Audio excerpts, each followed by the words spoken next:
Hello and welcome to Harrowing. This is a one-shot that we are doing for Jala's birthday. Does everyone want to... my name is Adam Bucheri. I am the creator of the game Harrowing and the narrator for today's adventure. And if everyone wants to go around and introduce themselves and the character that they will be playing, starting from the top with Jala. I'm Jala. Yay! I'm playing Morgan Gendry. I'm Dennis. I'm playing Alex here. I'm Cole. I am playing Sam Cooper. I'm Ben. I'm playing Amanda Rockwell. I'm David. I'm playing Tessa Cooper. Tessa Cook. I was going to say, we got two Coopers. Although if you'd like to change it to Cooper, we could have two Coopers. Multitasking. Cool, so... we can add the quality married. Yeah. You could. So today's adventure we are going to be playing Harrowing. Harrowing is a kind of strange one-shot game. It is a diceless game that instead requires a kind of a point economy. And I'm going to go over just kind of the general rhythm of it. So the game is going to be divided into scenes. So every scene at the start of it, all players will gain 1 point of will. Will is the currency that you are going to spend in order to take actions. Just like any other tabletop game, you can go around and you can, look at things, interact with things. But if you want to make meaningful change or effort against an obstacle, you're going to be spending will in order to do that. When you spend will, as you can see, there are, on the display to the right, there are stakes and doom. These are correlated to me, the narrator, and my abilities, because just like the characters, I have my own sheet, which dictates the rules that I follow. So, the stakes of the scene currently are set to trivial, 1, which means that when someone takes an action, for example, we're going to say Amanda Rockwell is going to do something dramatic. Because the stakes are 1, that means that when she takes an action, I will gain 1 point of doom. Then we continue back and forth. More actions are taken. We go to a new scene and the stakes are raised. Now the stakes are rising. Someone takes a dramatic action, and because the stakes are 3, I am going to gain 3 doom. When I have doom to spend, I, as the narrator, at any time can spend that doom in order to make bad things happen to you. So, for example, I will spend 2 doom in order to cause Sam Cooper to gain 1 point of stress. And now you can see my doom lowering. When the doom fills up, when it gets to 9, I am forced to spend all 9 in order to take a hard move, which cannot be resisted and are devastating. So you can imagine that when the stakes get high, the momentum is going to build and I am going to be able to take those hard moves faster. So that is kind of the basic cadence. The game also features prominently clocks, which you can see here. Clocks are a visual measure of progress. So this is a simple obstacle. It's only a 2-tick clock. When you take an action with normal effect, you will tick the top clock twice. The clock will fill, as seen here, and that means that you've overcome the obstacle. You can think of clocks like a health bar for everything, for fighting a monster, for opening a door, for any kind of ongoing effort that is towards an obstacle. I like to imagine the clock emptying versus filling. That feels like a countdown. Just in case you want to know where my head is at. Fair enough. I'm just like ongoing effort against a door. Well, let's do a real example and say that there is a locked door and it's high security, so it's going to be a 4-tick problem in order to open it. that means that you are going to have to take actions. So when you take actions, you are going to start out with limited effect, which means that you will tick the clock once. But you can increase the effect by invoking your qualities and your advantages. So if you have an appropriate tool for the job and there's some part of you, some quality that is appropriate to the task at hand, then you can increase the effect to either standard effect or great effect and tick it 2 or 3 times instead of just once. So you're going to be wanting to keep an And eye on qualities. those and thinking about how you can use them in the situations at hand. Are qualities and advantages consumed? No, they are not. They are part of you, but you can lose them either as a consequence from me spending Doom, or you can burn them in order to get to take free actions without spending a point of will. So if you are tapped out of will, but you need to act, you can consume one of those. Okay, and that's like consume resource then? Yep. Okay. So let's say you are in a common situation where you would like to act, but you don't have any points of will. What do? You invite trouble. So do something unwise, put yourself in a bad spot, tempt fate, and that will get you a point of will per level of effect. So just like taking regular actions, if you are invoking qualities or advantages while doing it, you can gain more will. Okay. Do things need to make sense, like as far as like the resource you're spending versus like the action you're trying to do, or it's like I'm gonna throw away my cutting tools to like pick up a coin or something, you know? It has to make sense if you squint. Like it is loosey-goosey. It is meant Gotcha. for, I encourage a little bit of bullshitting, a little bit of fudging it in order to try to make a square peg fit in a round hole. But, we do want to kind of keep consistent within the fiction, which is something that all of us decide together. So presumably someone's not going to find a magical wand, but something that is appropriate and possible you are able to do. And when you gain resources, that is something that you can spend will to do. You are conjuring that into existence. You are deciding that something is real and that you have it. So it is not a matter of looking around an environment to find something useful. It is you deciding that you would like to gain something useful and then making it true. Similar Okay, to... so we don't have to do Resi item puzzles. Correct. Similarly true is the probe secret and introduce an element that are on your bold actions list, where probe secrets, you discover important hidden information. You tell me what you want to discover, and then because you are spending the resource, you get it. You get what you want. There's no perception checks. There's no elements of randomness. If you want to learn something, you spend the resource and you get it. You get something useful and tangible. Okay. To poke at the edges of the consume resource thing, an example from another game that I've been in with Adam was, I think someone consumed, it was like a bottle of whiskey or something like that to help them in fight. But instead of saying like, oh, I drink it and I fight better when I'm drunk or something like that, it was like, oh, well, yeah, you can do that to get the additional resource, but you will have accidentally like broken the bottle of whiskey in the fight. Yeah. Would that fly here as well? It could, depending on the fiction. Yeah. Let's find out. Let's find out. Everyone reserves the right to be all powerful. Are there any other big questions, or are we ready to begin? So from a strategic standpoint, we can just all agree to do nothing. You'll gain no doom, and we'll all be safe. Yes, correct. In the same way that you can watch a movie by turning your television off. You won't be scared by it. All right. I don't have any questions. Yeah, I'm excited. This is looking. I hadn't checked on the list of topics that you had sent out early, Adam, since I put my stuff in, and the list has gotten very interesting.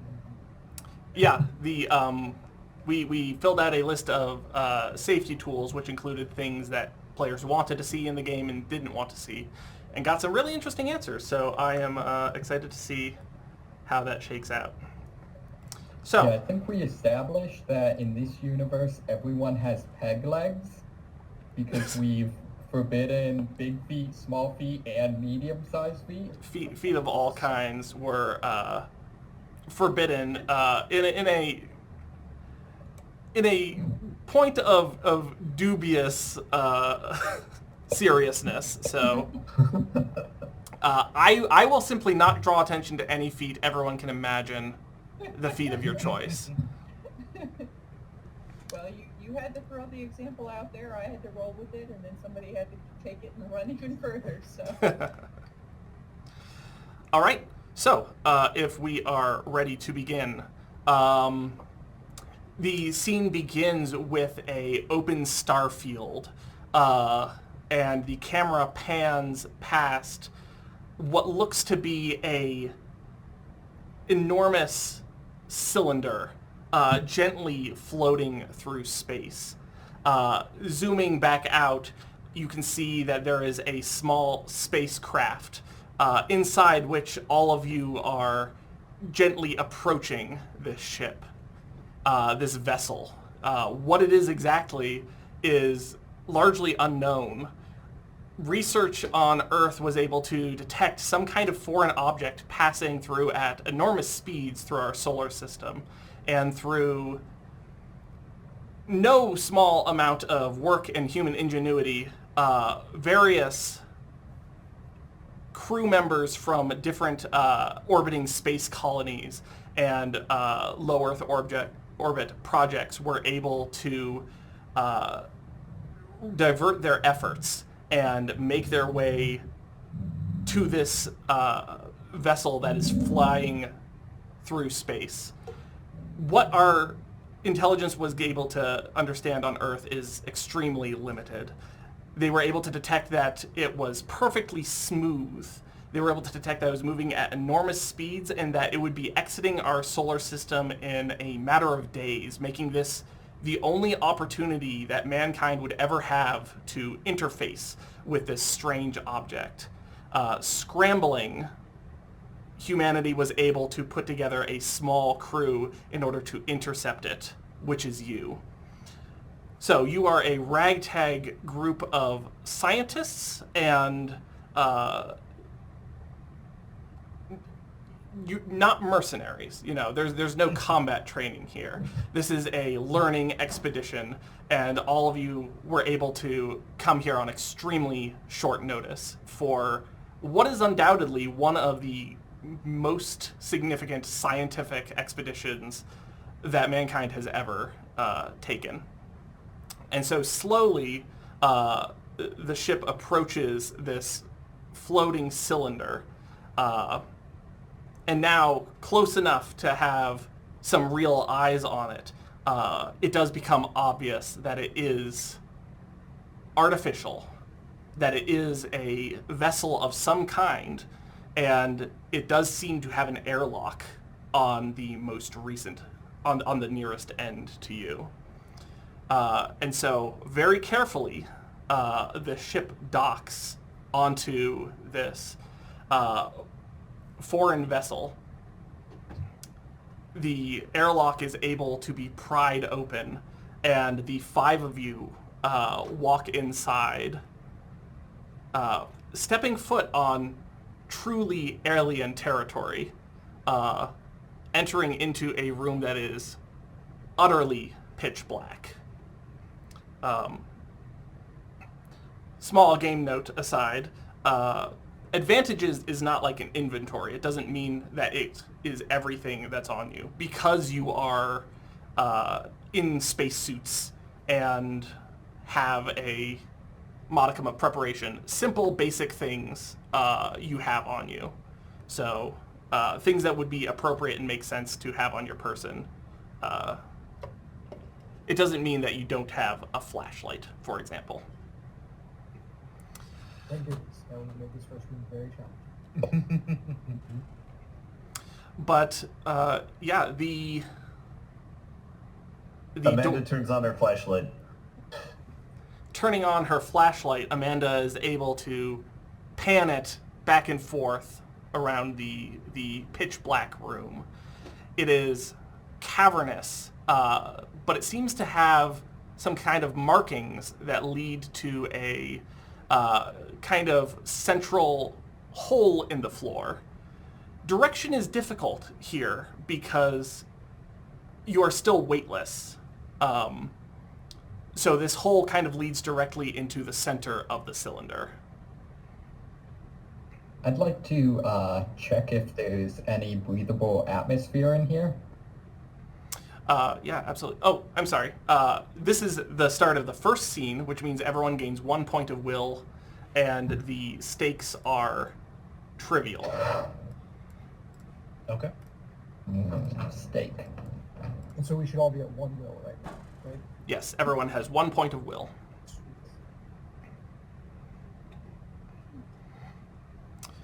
So, checking your instruments, you are able to see that currently, here in this room, it does not seem like it's breathable, which is not terribly surprising because you are still in what seems to be an airlock.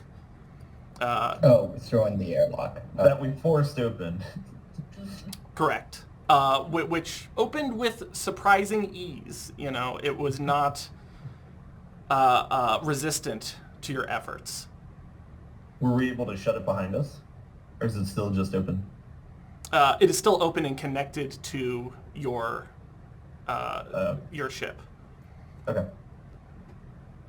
Running this flashlight along the walls, does it look like the airlock was built into some kind of natural surface, or is this definitely like a spaceship, constructed spaceship of sorts? Scanning around, this is unquestionably artificial. The smooth walls are made of some kind of metal or ceramic. Detecting the exact substance is difficult, but it seems like it is clean and sterile and smooth. Sam here. I have a radar on me as one of my advantages. Getting a little nervous about all this darkness and how huge this room is. Like to take a look at the radar, see if anything's moving nearby within the effective range. Sure. Taking a look at the radar, there are no signs of movement. As far as you can tell, this is still as a tomb. I'm definitely standing behind him, waving my arms to set off the radar. Now, It's not really constructive. Tessa. now a question: are you just doing a goof, or are you attempting to invite trouble? No, I'm just messing with Sam. Just keep him on his toes, yeah? Very good. We're all on our toes because this is something that's literally never happened. Yeah. Tessa. Yeah. I like the idea I that mean, we invite trouble well- for later. Never happened that the people in charge that the man wants you to know about, but if you look at, records from history, this sort of thing could have happened, many times. Book of Ezekiel. I've heard you talk about the pyramids so much. I can't hear you talk about the pyramids anymore. Why not? mean- Look, if we make contact meanwhile- with aliens, our sense of humor is what's going to endear us to them. Meanwhile, Morgan is ignoring those two and has flashlight on, goes over to the nice, wonderful big hole that everything is leading to. I have a scanner, so I'm trying to use my scanner to scan into the hole ahead of us. Mm-hmm. And I want to say, you guys are all making excellent use of the tools and observation, but you can also spend that point of will in order to know something beyond that and know for certain. So Okay. keep in mind that that is an option. Morgan, approaching this hole, looking at it, you can see that it is a recess, and you're still, again, gently floating over there. And you see that it is closed with what seems to be an aperture. This looks like the entrance proper, but this does seem to be sealed tightly with no obvious handle or mechanism that you understand how to interface with.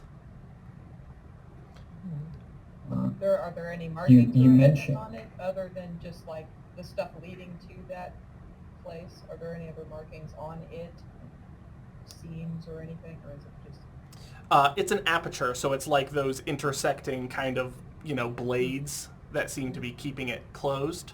But it doesn't seem like there's any obvious control panel or button or handle or levers that you can see. So you've seen the center of the room. I think we should walk the circumference, see if there's anything that kind of sticks out. Everything here is eerily smooth. So far, anyway.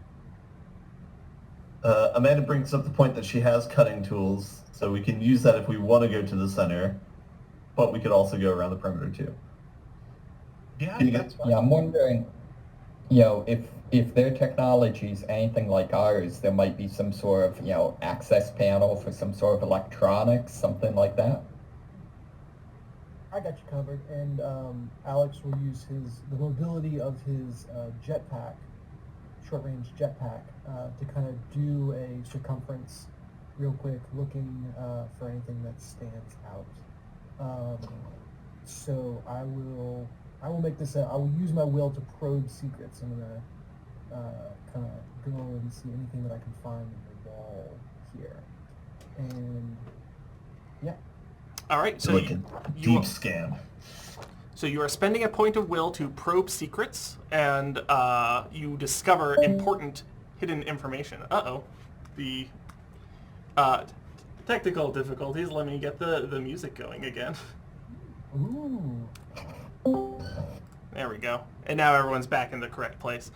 Yeah, so you probe secrets to reveal hidden information. So taking your jetpack, flying around, you do indeed find a panel of some kind.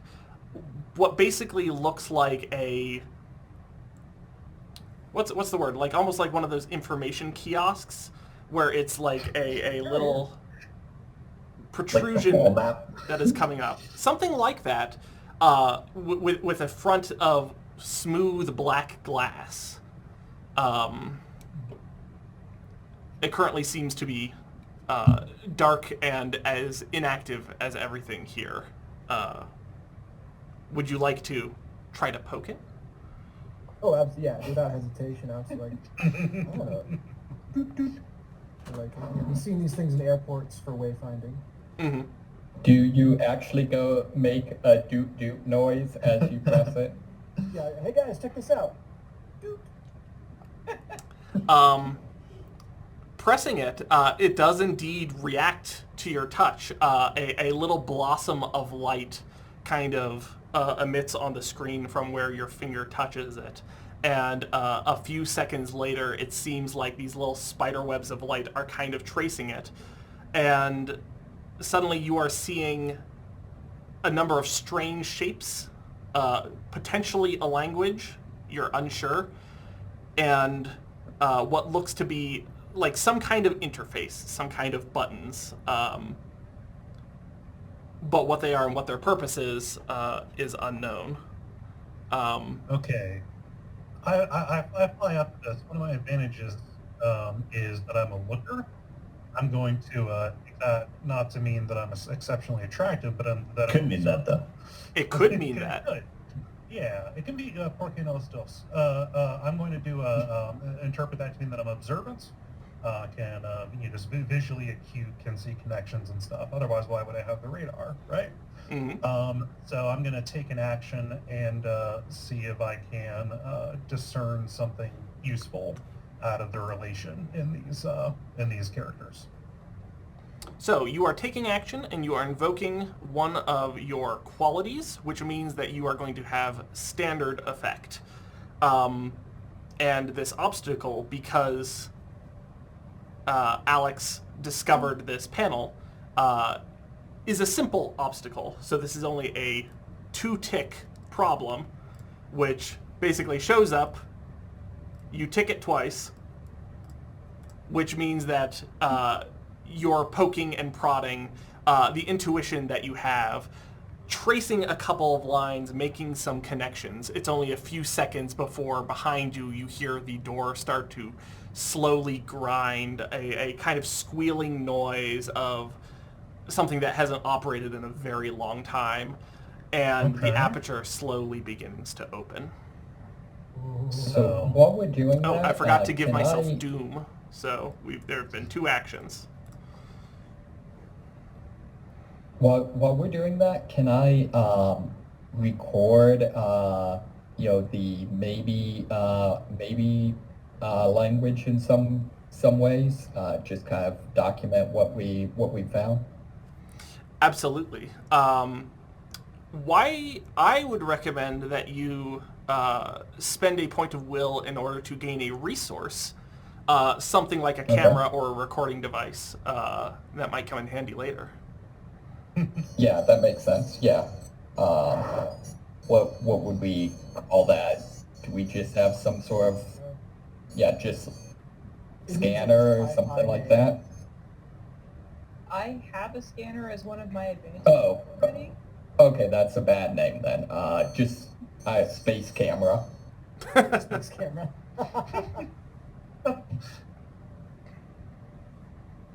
Can I invite trouble? Yes, please. So, I believe it's Sam is doing this very intentionally and carefully, like kind of deciphering what the symbols might mean. And it's just like, oh my god, is this like the control panel for the whole place? And he starts kind of just swiping at it without nearly as much as intention as Sam, just kind of seeing if something will happen. Not nearly with the care or skill. All right. Are you invoking any of your qualities or advantages? I'll invoke bolt because I want to bolt ahead into figuring this out. All right, that is going to give me 2 more points of doom. So I am going to spend some of that now. What is going to happen is I'm going to give you guys a taste of trouble, which is just me spending 1.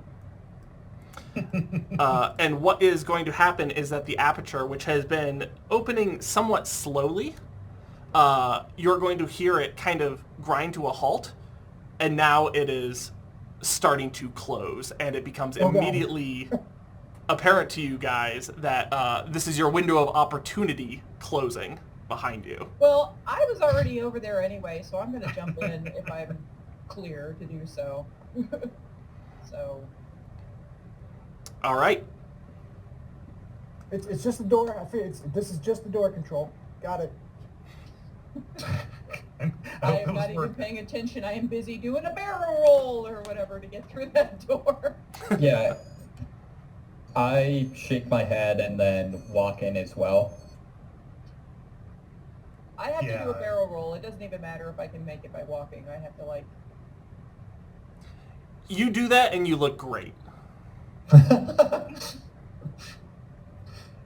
Yeah, I mean, there's no reason to stay if it's closing. So I cautiously will go through if there's enough time for me to not die going through.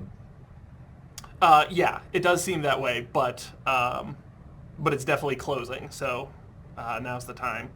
But as a team, you all take that to heart and you make your way inside into the unknown.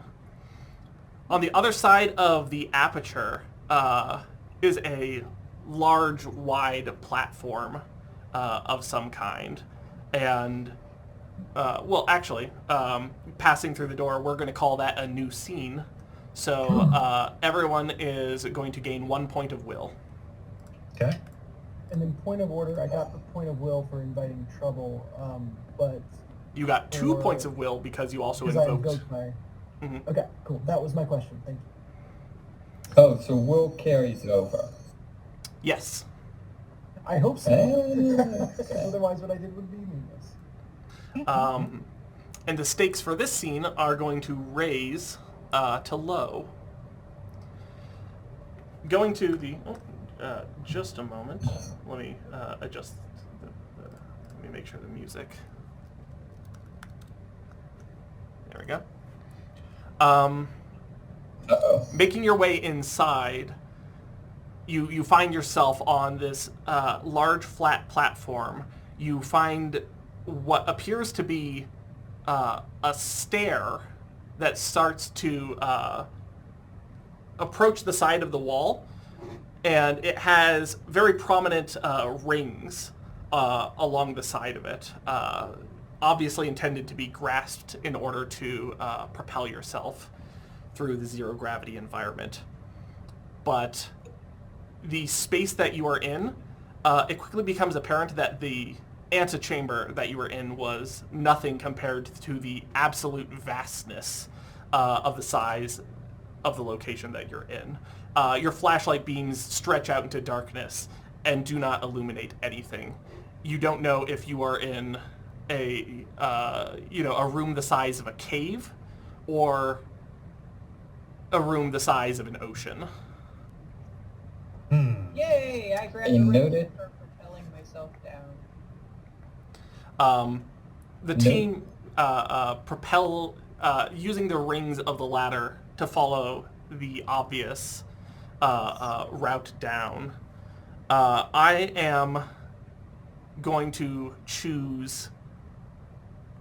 I'm going to choose Amanda Rockwell to be the first one to notice. You are going to see as you are going down the way that when in a pitch black situation, out of the corner of your eye, you're not quite sure if you're seeing something, if there's a light, if there's a source of something. But it definitely feels like you are seeing something start to light up. Very faint, just the faintest whisper of light. So I'd like to interact and like shine my flashlight on it and try and investigate it. I will say that your flashlight is woefully inadequate for this current situation.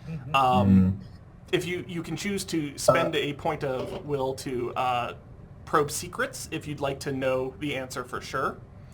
But right now, this is starting to give you some anxiety. Just the fact that there is something on your periphery, and you are going to take 1 point of stress. Take 1 point of stress. How very unlike you. Yeah. All right. I think I'm going to start to spacewalk in that direction. Say, hey, I think I see something over there. I want to figure out what that is. And I'm so gonna back them up. Yeah, I'll follow him. Although I imagine I'm just trying to, like, swim. We have thrusters. So you guys are just launching yourself out into the void? I guess, like, I'm going down wherever the very obvious path is, so you guys are over there. I'm off by myself, I guess. Oh, well. So what I'm imagining is that I've got, like, a roadside picnic style bag of bolts that I'm just throwing to equal and opposite motion myself. Oh, to try to propel yourself? Yeah. I question So- the effectiveness of this particular technique, but I like your attitude. So Sam said they're backing me up. Where are Tessa and Alex going? So I'm following you too. Yeah, I mean, I've got the jetpack, so I'm best equipped to be in the void. And then, does Amanda Yeah. say what she sees, or are we just kind of like following? All right, so we're all holding on to Alex, and then Alex is using their jetpack to scoot us in that direction. All right, we're gonna That's end not this me. Just thing. I'm say- somewhere else apparently, so it's fine. I'm off by myself. Bye, As- guys. As a point of order, the fact that there's stairs here implies that either there's a gravity generator or this ship was sometimes intended to be used in a gravity well. So we might want to be a little careful in case, the gravity turns back on. this excellent thought passes through your head as you and the majority of your crew throws yourself into the void. This glint of light that was at the corner of your eye that you're attempting to head towards, now that you are moving because of parallax, because of perspective, you are seeing how little that is moving, and it continues to steadily become brighter. And now as you are making your way out there, it is slowly starting to illuminate what you can see is the inside of this enormous cylinder, which I will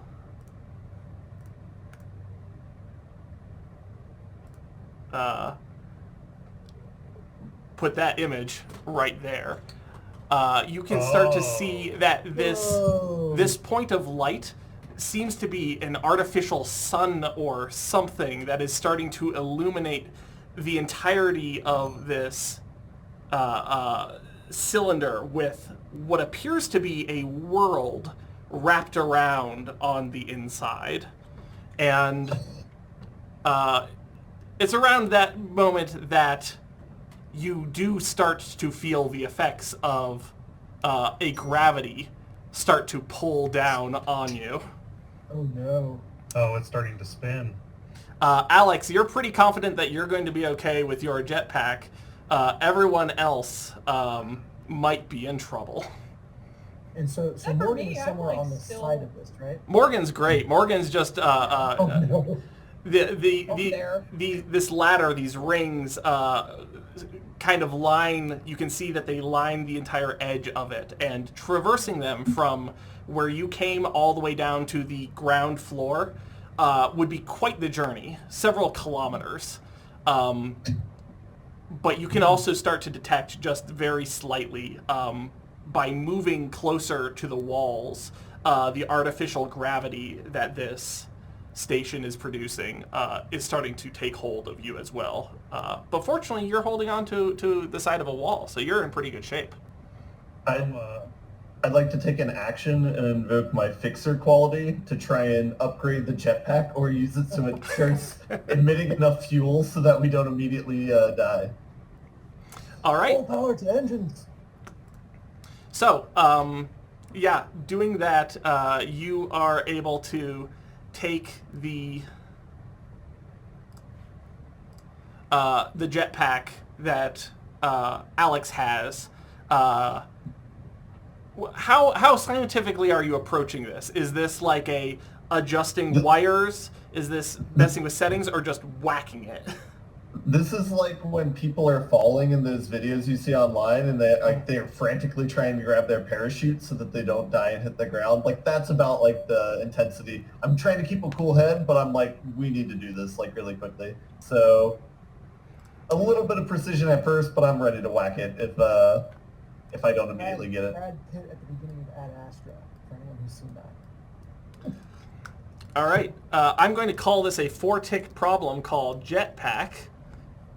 And you are frantically messing with it. Alex, you've got one of your partners. You've got like one person in each hand, and then Amanda is on your back, obviously fidgeting and fussing with this thing that is strapped to you.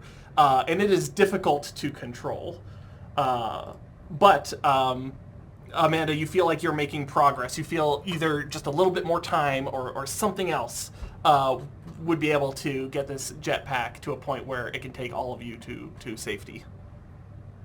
So can I, one of my traits, qualities is brain. So can I use my intelligence to like, I'm imagining I'm gonna pull out some sort of MacGyver thing where I'd be like, oh, this chocolate bar I have actually, supercharges the plutonium, and I Sure, I love the idea. I guess spend a point of will to use brain. Is that a thing? That absolutely is a thing. 1, 2, 3, 4. Is that like the take action, or? Yeah, he is taking action. So Tessa rummages around in her backpack and pulls out what precisely? A really big bowl. I think I pull out a cell phone and Interesting. rip out the battery pack and hand it up to I'm sorry, I'm still getting character names. Amanda. To Amanda, and I'm like, use this to give the retro thrusters a boost. Yeah, passing up what turns out to be the perfect tool for the job.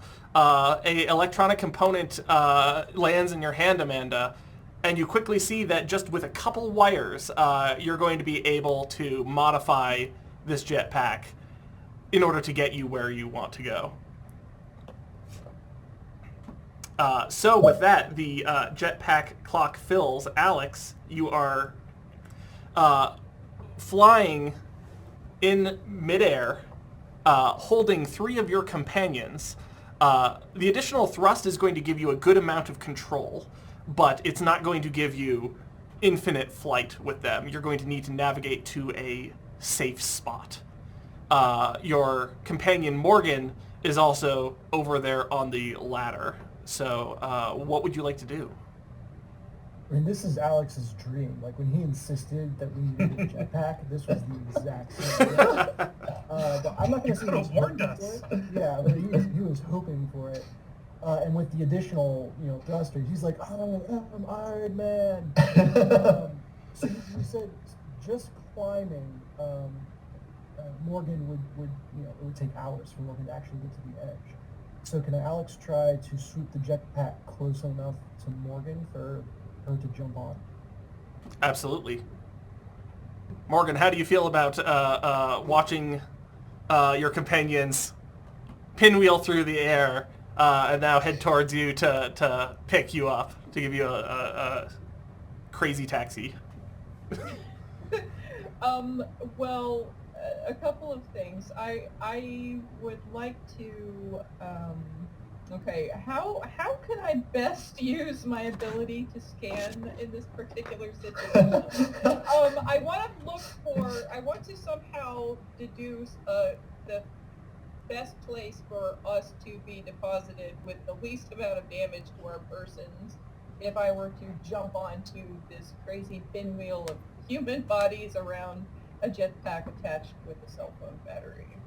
That sounds to me like probing secrets, where you are going to know the best possible location. I would like that, please. Excellent. That is going to come in really useful, because if you take a look at that big ol' Doom tracker, you can tell that the other shoe is about to fall. Morgan, you jump onto Alex's backpack. Fall is a very interesting choice of words there. Gesturing, you point to the ideal location, which is a gentle sloped surface that comes up to meet this, with what looks to be some soft grass to fall on. Pretty ideal. Which is right around the time that the jetpack starts to fail. So I am going to cause you to lose the resource of jetpack. Oh no! Oh no! As your dream! I wish you fulfilled your dream before the I jetpack was Iron Man. the overcharging of the jetpack did work, but it looks like it put too much strain on the system. And with 5 people that it's trying to support, that's just too much. And you can feel it start to drop. Okay. I separate. when I hear the sputtering, I'm gonna take an action. I can't justify this by any of my traits or anything. It's just all of us cartwheeling together toward the slope. We're gonna injure each other by knocking into each other. Mhm. So I'm gonna kick away from them to get some distance so we land. All right, excellent. Are you? This is an action that you're taking to do so? Yeah. Let's say that. All I right. don't want them to hurt me. I don't want my flying body to hurt them. An excellent choice. Sam waits for the appropriate opportunity and then disengages. And you see him bizarrely, again, wrapped around this cylinder, seemingly hit this wall and start rolling and then sliding down. The rest of you all make it down to it, but you come in harder than you'd like, and the rest of you are all going to take a point of stress from the impact. 1, 2, 3, 4, 5, 6, 7, 8.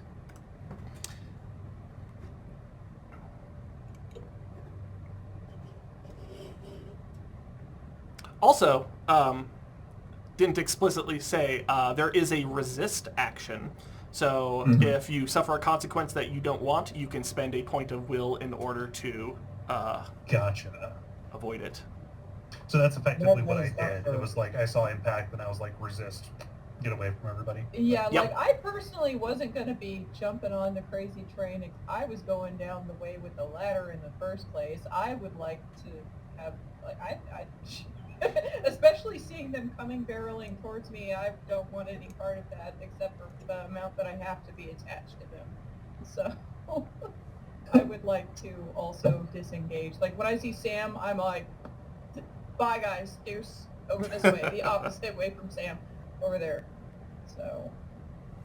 All right. Alex is yelling, I can hold it! I can hold it! But just for the Star Wars reference, not because the action thinks.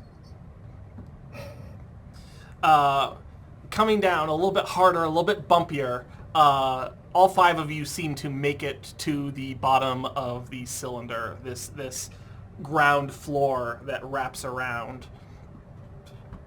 And aside from a couple small bruises, not too much worse for wear. And with that, we are going to start a new scene. So everyone gains 1 point of will. And the stakes for this scene are trivial, once again. Okay. So, can I look around at the plant life, that sort of thing, and try to just kind of get some general information on it? I guess what I'm saying is not probing, but more just like, what do I see? Yeah. So looking around, everything that you're seeing here is remarkably familiar looking. You are standing on what appears to be grass. There appears to be trees. Aside from the impossible scenery that is around you, just looking down at any individual thing, this all feels very familiar. So, can I reasoning that these are green plants that are existing here, can I reason that they must be producing oxygen and invite trouble by taking off my helmet? I would love for you to invite trouble by just taking off your helmet. Oh man. Would you like to invoke any qualities or advantages while doing that? How does that work? Probably not Brain if he's doing that. No, I'm thinking I'm logically deducing it. I'm thinking I've got a brain and a med pack, so presumably I'm some sort of biologist. So I'm thinking I'm deducing that these must be if these plants follow the same laws as our terrestrial plants, they must be producing what would be a breathable atmosphere. Absolutely. So it sounds like you're invoking brain. This is a calculated risk to you. You feel pretty confident about it. Yeah. Okay. So how does that work? So because you invoked it, that brings you up to standard effect, which is level 2, which means that you gain 2 points of will. And I gain 2 points of doom. No, nothing bad could happen from that. I mean, Seems- I'm sure you'll use the doom wisely and for good. Always. Have you met me? The answer is no. This is our first time meeting. Hello. Yeah, so everyone, you see Tessa just reach to the helmet, pop those straps, and pull it off, and Tessa takes a deep breath and gives you all a winning smile. Scare me like that. Seems good. Oh yeah, this coming from Mr. Jetpack. Amanda's gonna wait a good 5 or 10 minutes before she takes her I'm not mask taking off. my helmet Oh, off. it's Morgan just is getting- not. Did you ever consider how would your jetpack even burn if there weren't any atmosphere here? Yeah, it worked out in the vacuum. It could be like an ion. Yeah, it could be like ion chip. I don't know. Yeah. I don't know how any of this stuff works. I'm just the person who thinks. All right. Hey, Morgan, got that scanner of yours. Can you check for some spores, poison gas, air, microbes, parasites? That's things a like thing that? that I am well equipped to do. I would like to do this thing by using my wonderful scanner and probing secrets to make sure that there are no weirdo spores, etc. Or to find out that there are and that Tessa is having a problem now. Oh yeah, I am now the Among Us alien.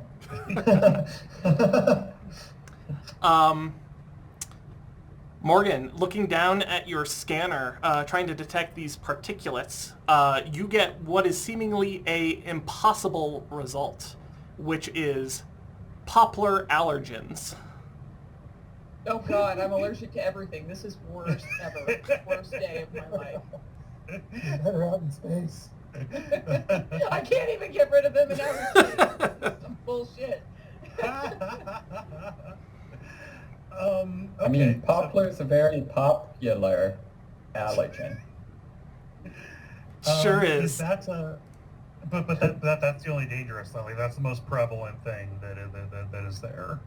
I'm to still not minimize taking my how helmet bad off it is. because I have Yeah. allergies. This is not a thing. Well, we could lose ammo at any second, so I'm not going to Yeah. pop mine off unless it's a thing. I'm going to To clarify, what's that? Sorry, to clarify, the result that you're getting from your scanner isn't that this is similar to an Earth atmosphere. The scanner is saying that this is an Earth atmosphere. So did I any have of you allergies. guys I'm ever- not taking my helmet off. That's not a thing. We talked about this. Any of you ever read Sphere? Michael Crichton? Yes. No? Saw the movie. Yeah. I'm going to gain a resource because tell me. We are Claritin. We are a 5-person kind of away team. Yes. Expeditionary. We would have radio contact with some kind of vessel that's waiting to pick us up, right? There are people observing us through, like, there's comms, right? Yeah, there's definitely someone who was left behind on the ship to hold down the base, and then they are in direct contact with radio control. Okay. So is there any way for me to, like, I know some games have a thing where you can, like, spend a point to define something within the mythology of the game? Introduce an element. Introduce an element. Yes, I that. was about to do something similar. Go ahead, Dave. I would like to introduce an element that I'm- it's in specifically. I'm going to pause. Cole was in the middle of trying to gain a resource, so we're going to do that first, and then we're going to do that, and then we're going to do Jala. Yeah. So I don't know. I don't know necessarily that I'm going to gain a resource. I'll leave it to you if this is the case.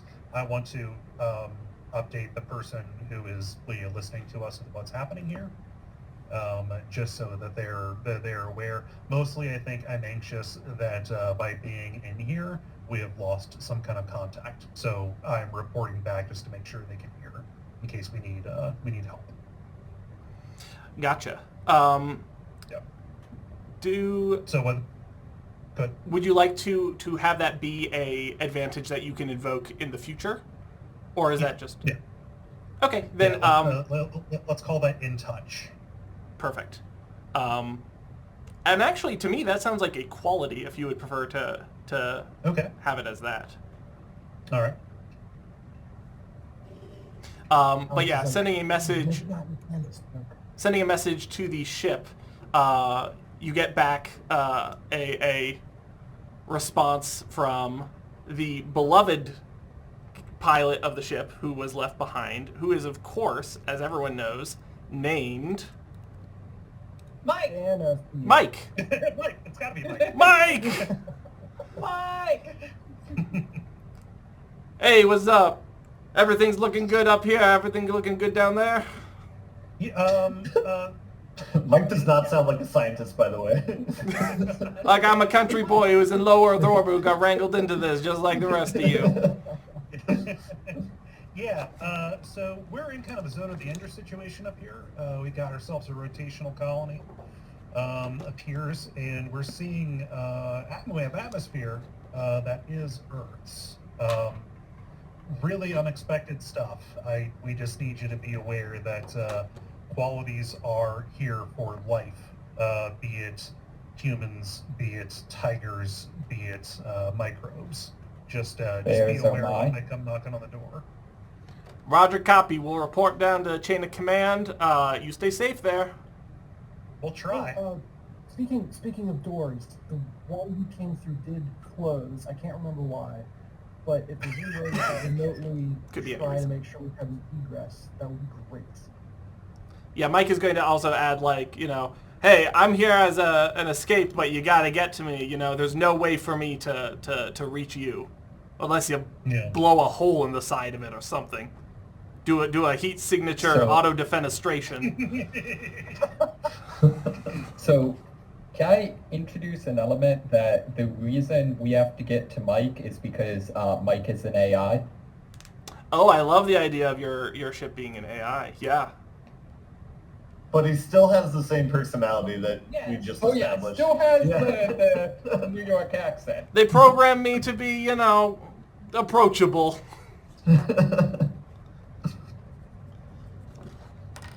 Yes, I So love that. introduce an element is one will or two? Or three? Everything is always one will. Okay, cool. Jala, what were you planning on doing? I would like to introduce something else. I want to see some kind of damn life. Damn it. There's some kind of life we have come across. I'm busy looking around while they're doing, I don't know what they're doing. Whatever. Okay. Sam's talking to the ship. Okay, great. I don't know what the other people are doing. I'm looking around and I happen to find something alive. I don't care what. I'm looking for something to communicate with. That's why we're here. I love See it. what this is. Yes. I don't care if this is inviting trouble. I just want something to happen. So Cole, I'm sorry, Sam. Sam, you're communicating with Mike. Everyone is kind of listening in as the report, and then off to the side, you hear Morgan say, guys, and the camera pans over, and there is what is unmistakably a full-sized deer with a rack of antlers, gently walking towards her, no fear in its eyes, like just sniffing at her. Okay. Oh yeah, Can I that's talk to the definitely animal? Raven. Can I talk to the animal since I've got communication as one of my qualities? Oh boy. You do. Established. Jala is a Disney princess. I will let you bullshit away for this to work. Describe to me how this works. Well, okay.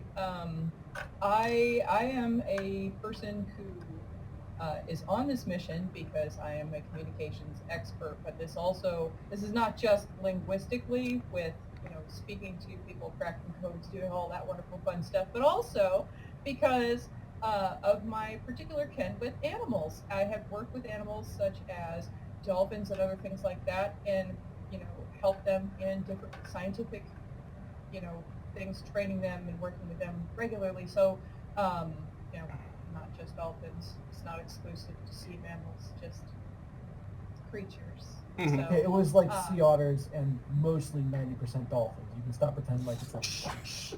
anyway, so if we don't listen to Jetpack Man. All right, anyway. Rocket Man.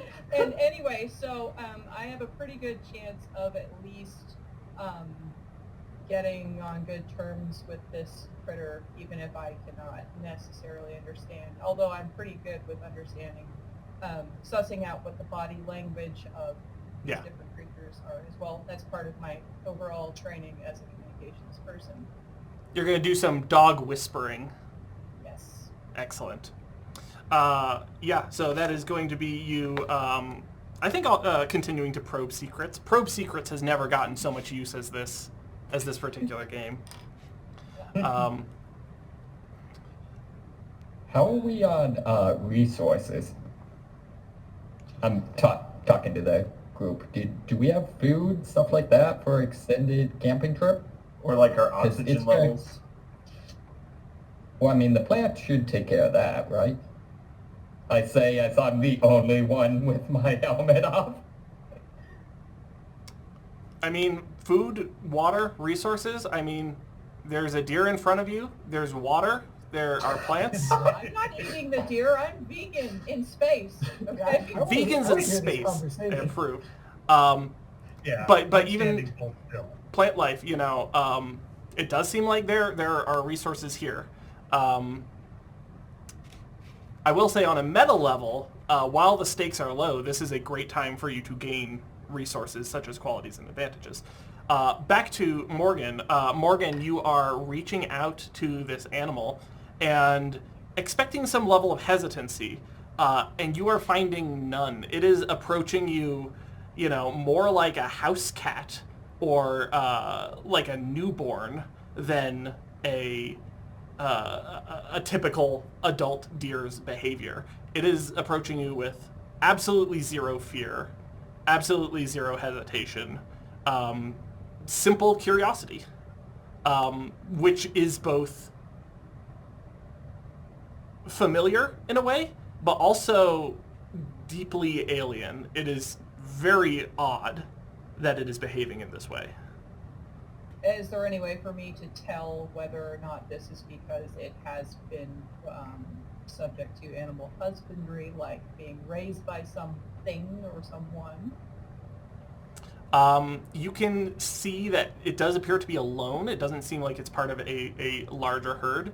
And it has no markings or artificial anything. It doesn't have a collar. It doesn't have a brand. It doesn't have a tag. It doesn't have anything that would indicate an outside force acting upon this deer. Hey guys! Anyway, I don't know where are they relative to me at this particular juncture? Are they wandering around somewhere? Are they somewhere nearby? I think they're only a half Maybe dozen somewhere? feet away. They were communicating with Mike. Yeah, we're just shooting the shit with Mike. Yeah. So, Alex is like rummaging through the broken wreck of the jetpack. I know, sort of- Tears streaming down his cheeks. Well, he kind of there's a strut that connects to one of the burners, and he kind of I'm going to spend a resource, or I'm going to gain a resource,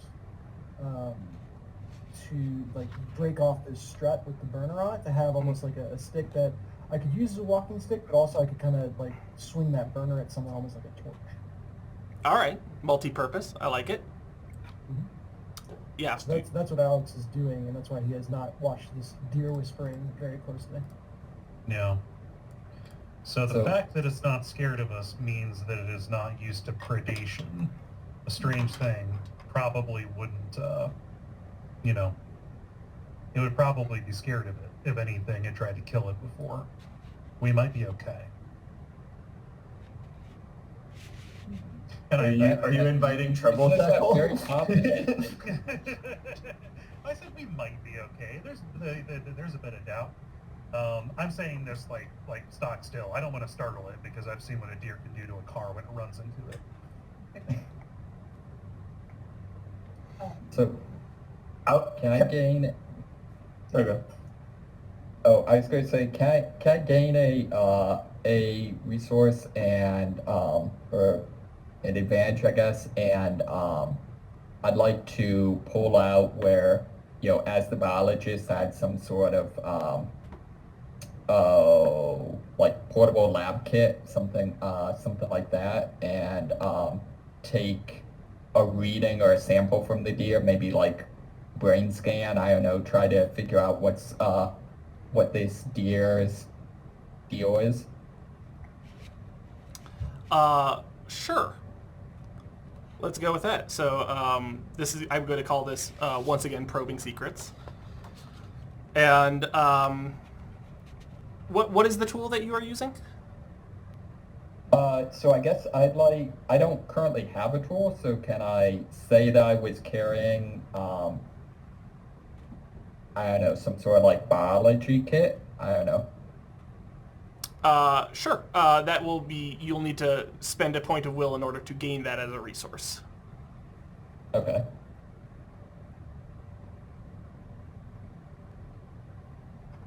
Alright, so spend a point of will and then spend another point then to probe the deer's secrets. Is that how that works? Correct. Which is weird when you say it like that. Very invasive. Why'd you make it? Yeah, why'd you make it weird? There's a word for this. I'm not entirely sure what it is, but basically like carbon dating, but for something that's alive, right? And approaching this deer, you quickly do a little test, and you get back another seemingly impossible result, which is no time at all. This thing is functionally a newborn. What? Okay. And it is at that point, I'm going to start introducing some trouble. Yay! The landscape around you is soft and natural and lush. But as you're getting oriented, you can see that farther back, there are seemingly these building-like structures that are on the opposite side of this water. These large, tall, featureless rectangles that jut straight up out of the earth. And walking towards it, maybe 100 yards away or so, you see what looks to be a bizarre creature, ? At first blush, from a distance, you would guess that it is a crab, perhaps, but it doesn't look like any crab you've ever seen. It doesn't move like any crab you've seen. It has this featureless, gray, smooth skin. It walks with a perfectly even, smooth motion as these legs pump up and down, almost appearing to glide. And it doesn't seem to have a recognizable head that you can tell. Extended, coming out from these arms that end in these kind of sharp little claws, you can see it's holding what appears to be a bubble. And suspended inside this bubble is a perfectly still bird, seemingly suspended mid-flight.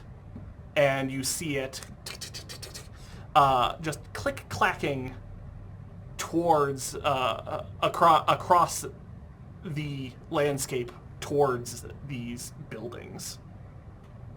I think we found a builder. Yeah, am I losing my mind? Are you guys seeing this? Is that organic or is that mechanical? Yes to both questions. Well, I see something that I need to communicate with, and also a bird. I'm going that way. So I head straight for it. Morgan. I head straight for it. Are you heading straight I towards it, follow. or are you invoking trouble by heading straight towards it? That's a good question. I don't know.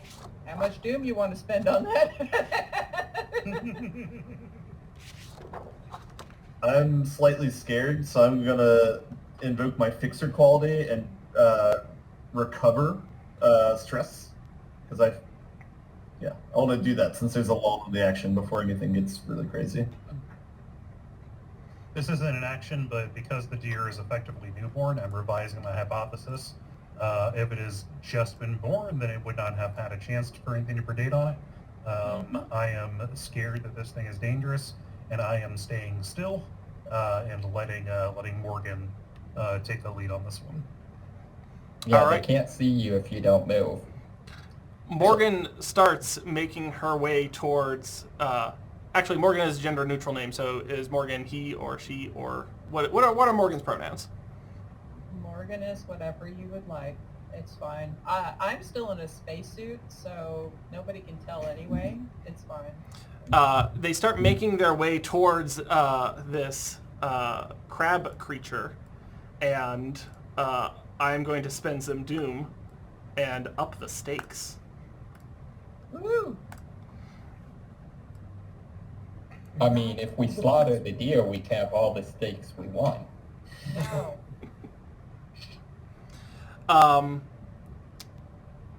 Yeah, so Morgan, you are taking point, you are taking the charge, and you are approaching this creature. It's moving at a good clip, so you have to, have some hustle in order to catch up with it.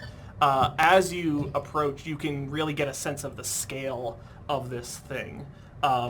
It is taller than you, and just with the mass and the bulk around it, it's almost approximately the volume of like a medium-sized bear. This thing is substantial.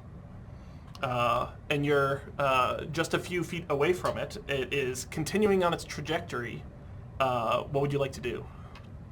I call out to it. I'm comms person. I'm trying to talk to it. I'm trying to make contact communication, saying in various languages, like various greetings to see, hello. See if they say anything. If there's a mouth on it, if it has vocal cords, I have no idea, but we're going to find out. All right. So, communicating with this thing after a few. I have a quality of communications. Can I use that to up the boost my ability to possibly talk to it? Maybe. Yeah. Would you like to Yes. explicitly That one. be communicating with it? Yes, that one. All right. You are communicating very successfully. However, because you are communicating very successfully does not necessarily mean that it is understanding very successfully. So actually, I am going to spend a point of that doom in order to reduce the effect. And what is going to happen is that the creature is going to stop.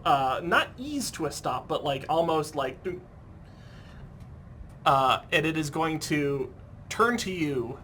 There is a series of unusual like whistles, some noises that you cannot parse, and it is going to kind of release its claws.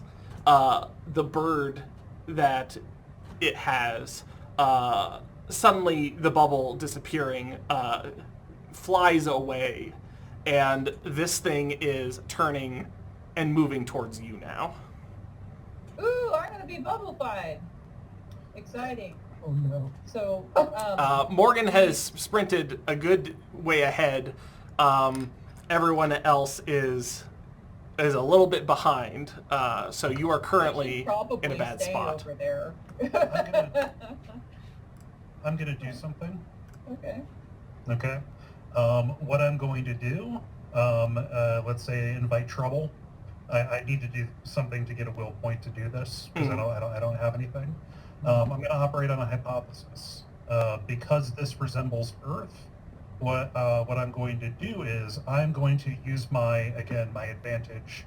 Is that what that is? Yeah, my quality as a looker to envision, to just really, really quickly envision a wreath of flowers, like a lei, kind of thing. Mhm. Okay, I picture, just everything about it in extreme detail, and I'm going to front that thought in my mind. Okay.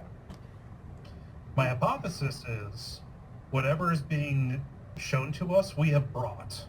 And as it is rushing toward her, I'm gambling that whatever it's going to do, if it's going to grab her, I would like to hijack and make it, instead of, using a weapon on her or something like that, just something harmless, wreath of flowers, because we're in nature. What an absolutely fascinating idea. As Sam fronts this thought. So that is going to give you 2 points of will because you are invoking a quality. Okay. And what you are going to find, putting this at the forefront, you see what appears to be a ring of flowers starting to sprout up slowly in the ground in front of you in the shape of a ring. But Okay. that does not stop the creature, which is moving with purpose towards Morgan. Okay. And So I'm meanwhile, because I'm not just going to be standing there like, duh, the thing is coming at me. I'm frantically searching my memory for all of the clicking languages and all of the animal husbandry information that I have in my toolkit to see if I have anything that I might use, like just throwing out some clicks and whistles and other sounds and things to see if I can, come up with something that this critter is going to understand. Well, dude, did you study Latin in college? No, I studied clicking. Well, there's African click languages, and there's also Oh. the various sounds that animals make that people who work with them and communicate with them, pick up on and know because they actually are established words for animals. So that's the kind of thing that I'm looking into, since I have the quality of communications and the advantage of a scanner, so I can do some of that stuff. That would be, I guess, probing secrets again, trying to find some way to talk to this critter. How do people play this game that they don't just constantly probe secrets? I don't know. They're yeah, just jumping in. other versions of this game might have, more explicit combat or fighting natural disasters and stuff. This is definitely a mystery-focused Nice. session. And so, with that action, as you can see, the Doom tracker fills completely. Morgan, you have several epiphanies at once. The noises that you're hearing, you don't think they are meant for you. The noises that you're hearing from the creature, you do not think are it attempting to communicate with you.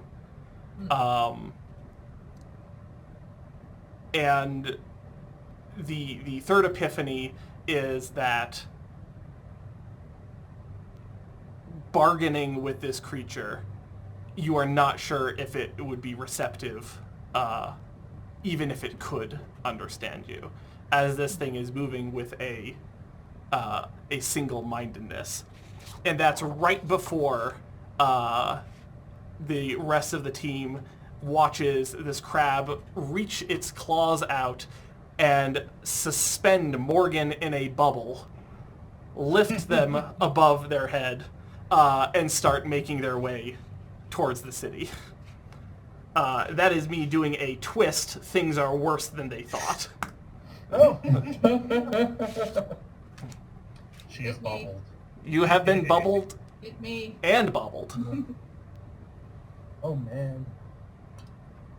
All right. Yeah. I mean, I'm taking off, running after the crab. Hey, that's ours. You can't have that. How fast is the crab moving? It moves at a good clip. When it is moving, Sideways? if you know, unfortunately, it moves straight back and forth, not side to side. More like a lobster in its movement than a crab. Is it catchable, or is it faster than we can run? Yes, it is catchable, but you got to put some hustle into it. Alright, so... Oh, go ahead. Oh, go on. Alex has been doing. Mine was really, really dumb, so maybe you should go. Well, I like building off of what he saw Sam doing. Like Sam seems to be like thinking and almost like conjuring stuff. Alex is like, wait, is this like there was no gravity and nothing when we came in, and there was light and gravity and a freaking deer that apparently, according to our scans, didn't exist before. Like, is this a hallucination? Is this a simulation? And he wants to swat at like a nearby tree or something like that with the burner stick, just to like, if I like, if this is all being seen, can I even hurt something? Like, if I swat at a tree, can I make a mark on it? Is this real once it's created, or is this all like digital nanites that are just going to reform? It's kind of not as well articulated, but what's in his mind. So he's just going to randomly like lash out at a nearby plant to see if breaking something actually has lasting impact. Okay, is this probing secrets once again? Could this be take a chance? Like I really don't know what I'm. Sure. I guess it could be probing secrets more specifically. Like, yeah, I want to know if I can hurt stuff in this world permanently, or get information on if what I'm seeing is physical or just a simulation or projected, if that makes sense. Swinging the stick. Before we try to fight a thing, I want to make sure we can hurt it. Swinging the stick at what is unmistakably a nearby poplar tree. The stick bounces off, and you feel the vibrations run down your arm. And on the tree itself, you can see a gouge where the stick struck it, and sap starting to slowly leak from it. Reaching out and touching it, it is sticky in your gloves. All right, so Alex is like, okay, let's do this, and charges the crab with And Tessa.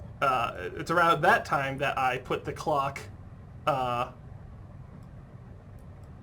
escaped. So, I want to know, I'm inside of a big bubble or whatever. What am I feel? What kind of sensations do I have? Anything at all, or am I just asleep? What happened to me?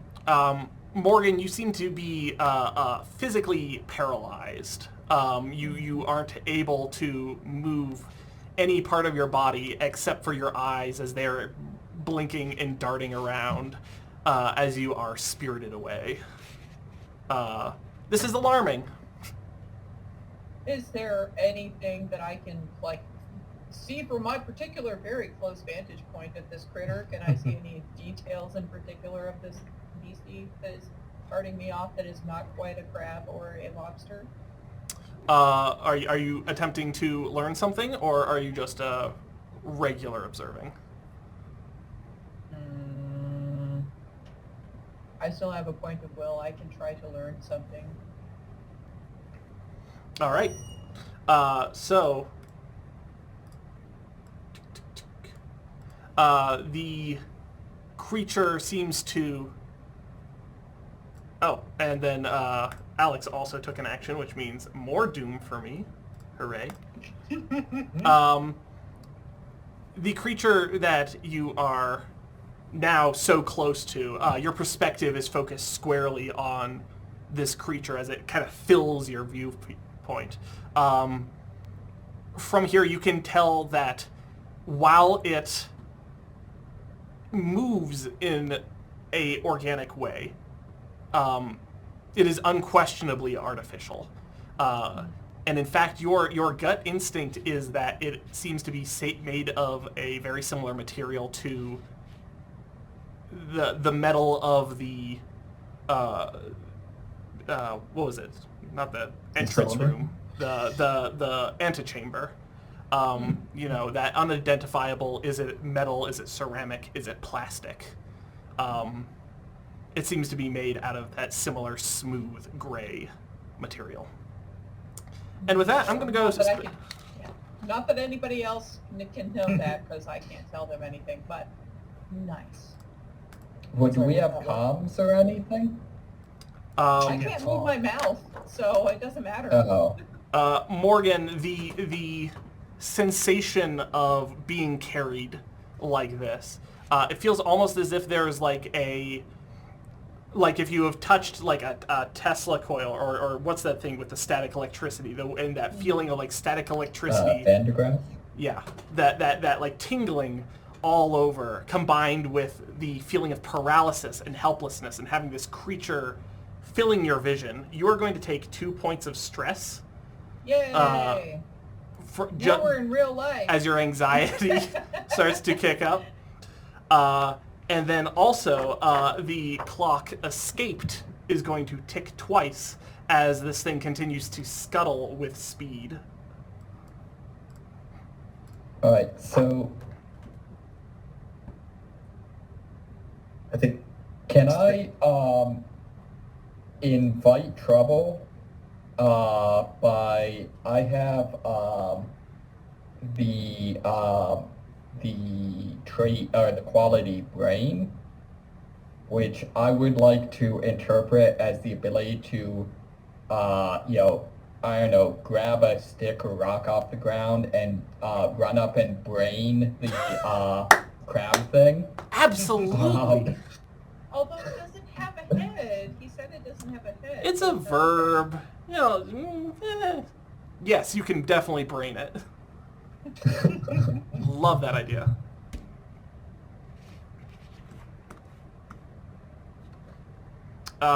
Okay, so you are physically assaulting this creature. Yeah. And- Apparently, when the stress is on, I go straight to caveman. Now we get to the combat. Okay, yeah. So finding a appropriate rock as a weapon, you make a beeline for this creature and start smashing into it. And the rock, you can see, upon impact, leaves a sizable dent in the creature, and it continues to scuttle. It is continuing to move in its direction, but you're definitely causing harm to it. But you aren't grabbing its attention at the moment. And also, despite the damage that you're doing, this is a big creature, and it's going to need more than that to take it down. But we're going to create a new clock, just simply called Crab, and tick it twice. The kids have that clock. To be fair, that was the less stupid approach. My other strategy was to imagine a giant container of boiling butter. Because, I mean, I was thinking, what is a crab's weakness? Everyone knows it's butter. Imagine a giant seagull. All right, excellent. Who would like Wait, I to have act an idea. next? This is going to be actually I done don't by think everybody. there's anything I can really do since I can't Yeah. move around. I am not aware that Sam can think things into existence because I Yeah, wasn't I- around for that. I was away. So I have no idea. So I don't think I can do anything in this particular juncture. So I'm just like, well, So guys. in my mind, I did the recover action, and Alex did the hit a stick action. I guess we're all like sprinting. But I think Sam would be ahead of us, and then Tessa's braining the crab. Yeah, I think I'm they're the ones who are imagining- most on top of it. I'm just holding onto the leg like, like a little kid trying to, like, stop their parent. So I mean, there's something I'd like to do when I get there, but I think Sam would probably get there first. Would have the next action. Up to you. If you have an idea and you have the will to spend, Yeah. then feel free. I'd like to spend a will to use my cutting tools to try and like slash at the Perfect. talons or whatever, try and mess something up to free the bubble. Hmm. Do you What have? action is that? Is that just take an action? That's just going to be take action. Do you have a quality Okay. that you can also invoke? It's a fixer quality, So it's like getting something done in a sense. So it's like a fixer like that, but Sure, not really. I'm not really repairing the crab though. like Mr. Wolf. You're gonna fix this guy. I'm correcting the crab. Yeah, I'm fixing the crab's problem of having 2 arms. If you know how to fix something, you know how to take it apart. Objectively true. I like that idea a lot. So describe you going up and slashing at this crab. So I imagine that my cutting tool is kind of like a bandsaw, but it's like wireless. So I imagine just like running at it like this, and then like finding like the weak point and just trying to like go like this, and Is like, it the Ripper from Dead Space? It uh, has to be. yeah, let's do that. That sounds like a great idea. Awesome. And I'll impatiently say, "Give us Morgan back." Love it. So you go up and this spinning blade starts biting into it, and it starts coming apart surprisingly easy as this gray material it's made out of just kind of shreds under the blade. And you are going to have great effect, so it is going to tick 3 times. But as this has been going on, it has also been getting closer and closer. So I am also going to tick the escape clock 3 times as it approaches this body of water that separates the green pastures that you're in from the city beyond. I'm going to with my with my seeing power. Yeah, let's. I don't know what to call this because this is kind of freaking me out because that shouldn't have happened when I did that back there. I'm going to envision the body of water frozen. Interesting. Yeah. All right. So I think this is going to once again be. I think this is going to be taking an action. Yeah. And you are going to be doing it with standard effect. You are closing your eyes. You're basically doing like an X-Men, like trying to get it to react, to bend to your will. Yeah. And you can indeed see these spider webs of frost coming out from the shore. But it's going to take more time and energy and effort that you have right now in order to freeze it solid, or to even freeze a bridge of sorts. Yeah. So we're going to call this frozen, Ooh. and we're going to tick it twice. But we are also going to once more tick the escaped clock, which is going to fill as you see the crab creature make its way into the water, start submerging, and then sinking like a stone, just like starting to disappear under the water with Morgan in tow. Is this something? Luckily, I didn't take my helmet off. Is this something that we can resist? You absolutely can resist it. Okay, I absolutely want to resist this. So I want to prevent the crab from escaping. And Alex, Iron Man Yuen, is going to use his burner stick, almost like a pole vault, except it's got like a charge on the end, to like vault himself over the crab and cut it off. All right, tell me how you destroy this creature. Ooh, okay. Well, then instead of vaulting over it, what I'm going to do is vault on top of it. So one vault, like jamming into the ground and activating the burner to rocket myself into the air. And then maybe slightly out of control, coming down on top of, there's not really any head, but it's just like square center of the crab, jamming the stick down, and almost think of it as a callback, a shark stick, right? Bringing that down into the top of the crab. All right. Doing so, Alex, perched on top of this creature, this burning stick, stabbed down, and you can see the heat from it like melting a hole that like just continues dropping through. As he pushes it, it just keeps sinking deeper into the body of this thing. And then suddenly all of the limbs just go limp. The bubble around Morgan disappears and she splashes into the water, freed from her prison. And we are definitely going to call that a scene. Everyone take a well-earned point of will. Thank goodness. I thought I had a nice stockpile of will, and I was completely out of it. So, Yeah. nuts. So yeah, I've played Monster Hunter. We now make armor out of this thing, right? Okay. So here's a question. In my spacesuit, how hard is it for me to get out of this water since the water goes down? Oh, you're right in the shallows, so Oh, okay, great. yeah, you're Great, doing then okay.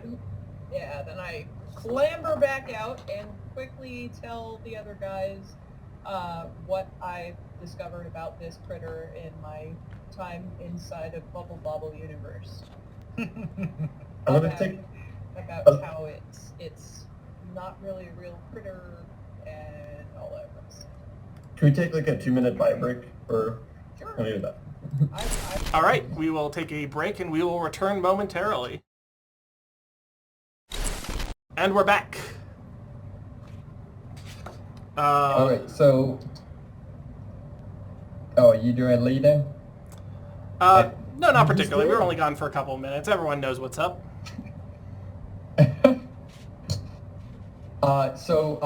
Tessa, as an avid gamer, is going to immediately search the crab for loot.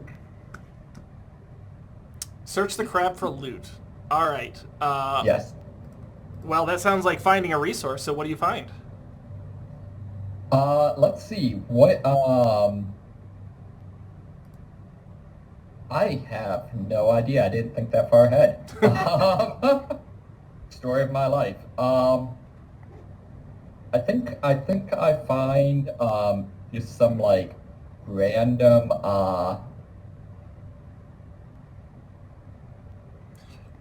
don't know. Here's what you find. You discover whatever gave the crab the ability to put something in a bubble. Ooh, that's good. That's real good. Yeah. The bubbler. The You got a bubbler. bubble gun now? Space camera and bubblegum. Tessa uses bubble beam. I wanna use an interact action while he's doing this to go over by where Sam is and try and chat up Mike on the comms, just so you know, shoot the shit. Hey, hey, it's me, Mike. How's it Dude, going? Mike, you wouldn't believe, dude, we killed this crab. It was like a robot crab. It was crazy. That doesn't make sense to me, but you know, what do I know? I'm a ship. You're so Wait, awesome. but- I mean- It should make more sense to you. So what? Are you thinking you're gonna bail? No, I think we're in it for the long haul. I just wanted to give you an update, you know. No. I thought you Yeah, might be worried about us, you know. Yeah. Is Morgan okay? Excellent Like, is she in question. deep water? Is it like, does she need help getting out? Well, I had gotten out of the water and come over and then told you guys what I found out about the crab. Hey guys, this crab, this Right. thing is like a mechanical thing. It's not a living creature, and it wasn't like I can't talk to it. Yeah, okay. So I explain what I have been up to, my little project we've been doing while recovering Morgan. So kind of seems like whatever is happening here is responsive to us. You know, I don't know what we can affect, but I would say nobody picture the Stay Puft Marshmallow Man if you can help it. Sorry. Okay, so Oh, did you damn it. just invite trouble? Yeah. That's a great question. No, I I'll love leave it that. to you That's good. guys. I'll Totally leave it. inviting trouble. Yeah, I mean that was just me being glib. Did I? I don't know. I think Alex just invited trouble and brought the Stay Puft Marshmallow Man or some semblance thereof. Yeah. Yeah, Okay. Alex has a deathly fear of snakes. And he's doing his best not to think about it, but he also is he's not, what happens when you tell someone not to think about what they're afraid of. Yeah. So yeah, that's definitely inviting trouble because I should have known that if this is responsive to us thinking about stuff, I probably by letting other people know about it that it was probably opening us up for stuff. So if we Okay, that sounds like you're doing To it further- with 1, so take 1 point of will and I gain 1 point of doom. Okay. So to further look for trouble, what if we all think about the same thing? Does it have a greater effect? Like, Alex, what are you thinking about?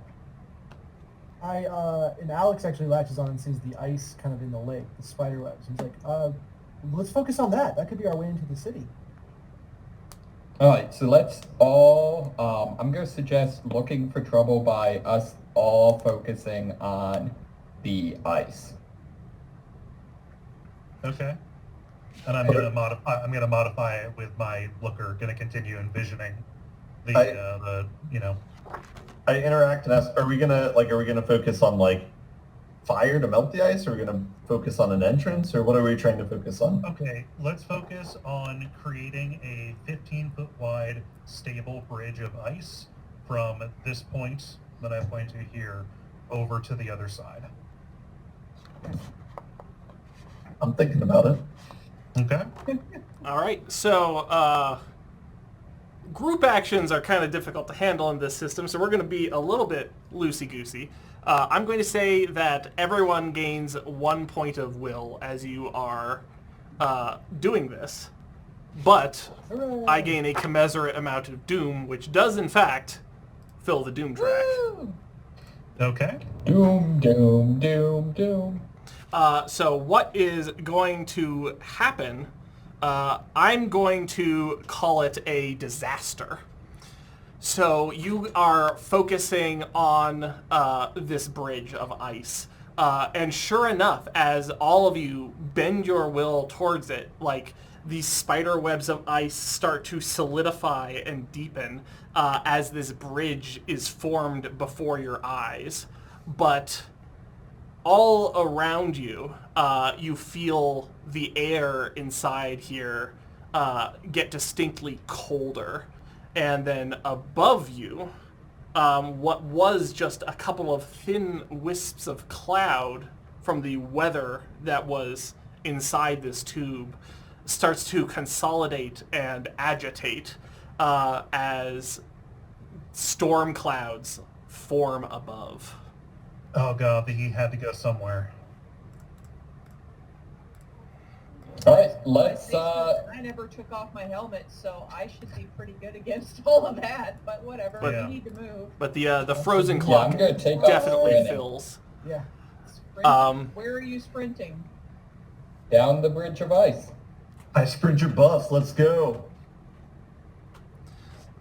All Yeah, right. I I'm gonna go. wait. I'm gonna wait and watch and see if they get across before I go.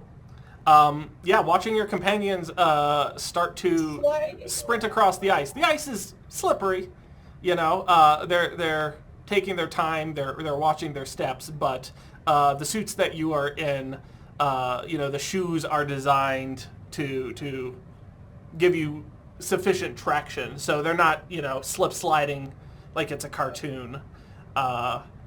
They're Yeah. definitely making progress across it, and the bridge seems to be holding. It doesn't seem like it's in immediate danger. What does seem to Okay. be dangerous is the increasing sense of static electricity in the air as little flashes of light start to illuminate the clouds directly above. Uh-oh. Well, then I start moving across this bridge too, because now we have to go find someplace else to be. Yeah, Hey Alex, yeah. for no reason in particular, why don't you hold that metal strut above your head? I might do that. Alex is having more trouble not picturing the ice worms from Lost Planet. Which were As he posted runs. in the that was posted in the tabletop.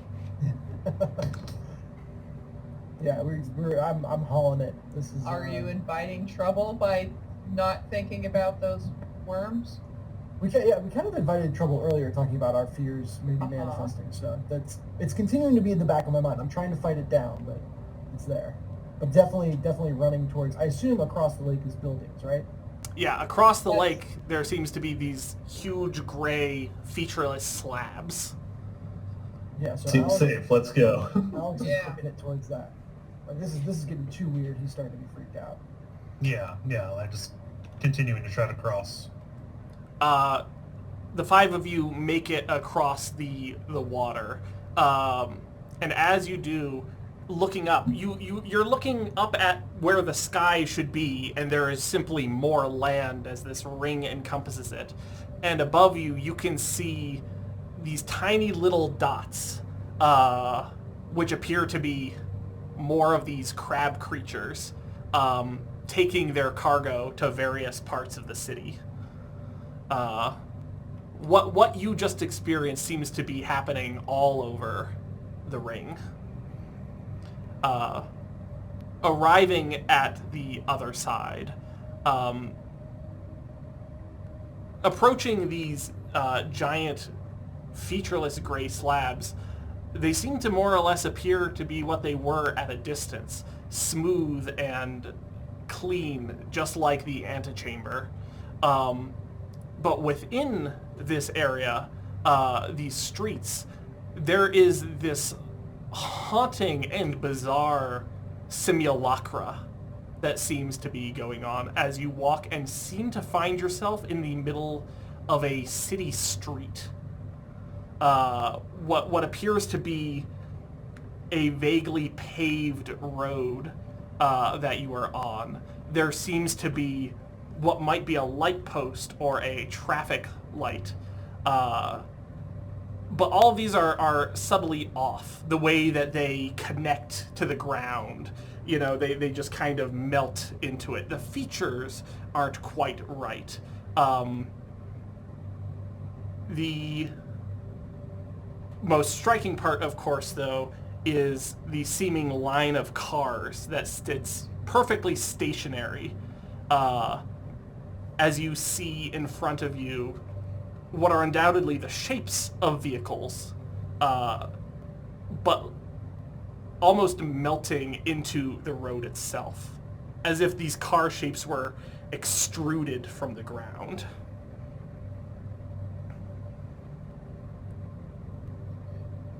Okay. I'm going to look around and see, is there an obvious taller structure? Is there, something that we can see where everything is kind of like built around? I mean, even can I pull out my radar, use that, and like see if there's motion, like where the, if there's like a convergence. I want to determine where it is we should be, going to, because right now I'm getting some distinct feelings that unless we're going to the center of this, we should be going back to the ship. It definitely, your sensors seem to indicate that there is a central point that the crabs seem to be delivering their cargo to, kind of a central facility a ways off that they are converging upon. Okay. How long does it seem like it would take us to get to that central facility? It looks like it's about a quarter of a rotation up the side of it. So not an insignificant hike, but definitely not insurmountable compared to what you have experienced. And Do any of the sorry, go ahead. Could Alex introduce an element Absolutely. And one of the cars that's kind of melted into the road is a little more well formed and a little more intense looking. And this whatever it is has generated an APC that could take us there quickly. Sure. Yeah. I will allow it. And should we need to get the hell out, that could like haul ass back to the entrance. Yeah, so while many of these vehicles seem to be half-formed, not quite baked, the image that comes to your mind actually is, if you remember that primitive technology from the early aughts, Google Maps had this satellite view where it would be like, oh, here's a 3D shape of a tree, but it's not really right. It's like blending and bleeding. Yeah. But here is this seemingly quite well-formed vehicle. Shotgun. And I am going to... Oop, I was taking the wrong clock, not the storm. Click, take my doom. And I am going to put you into a tight spot as you approach this. You see sitting in the driver's seat, kind of staring blankly, is unmistakably a human being. Seemingly naked and unclothed, just kind of passively sitting in the seat of this car.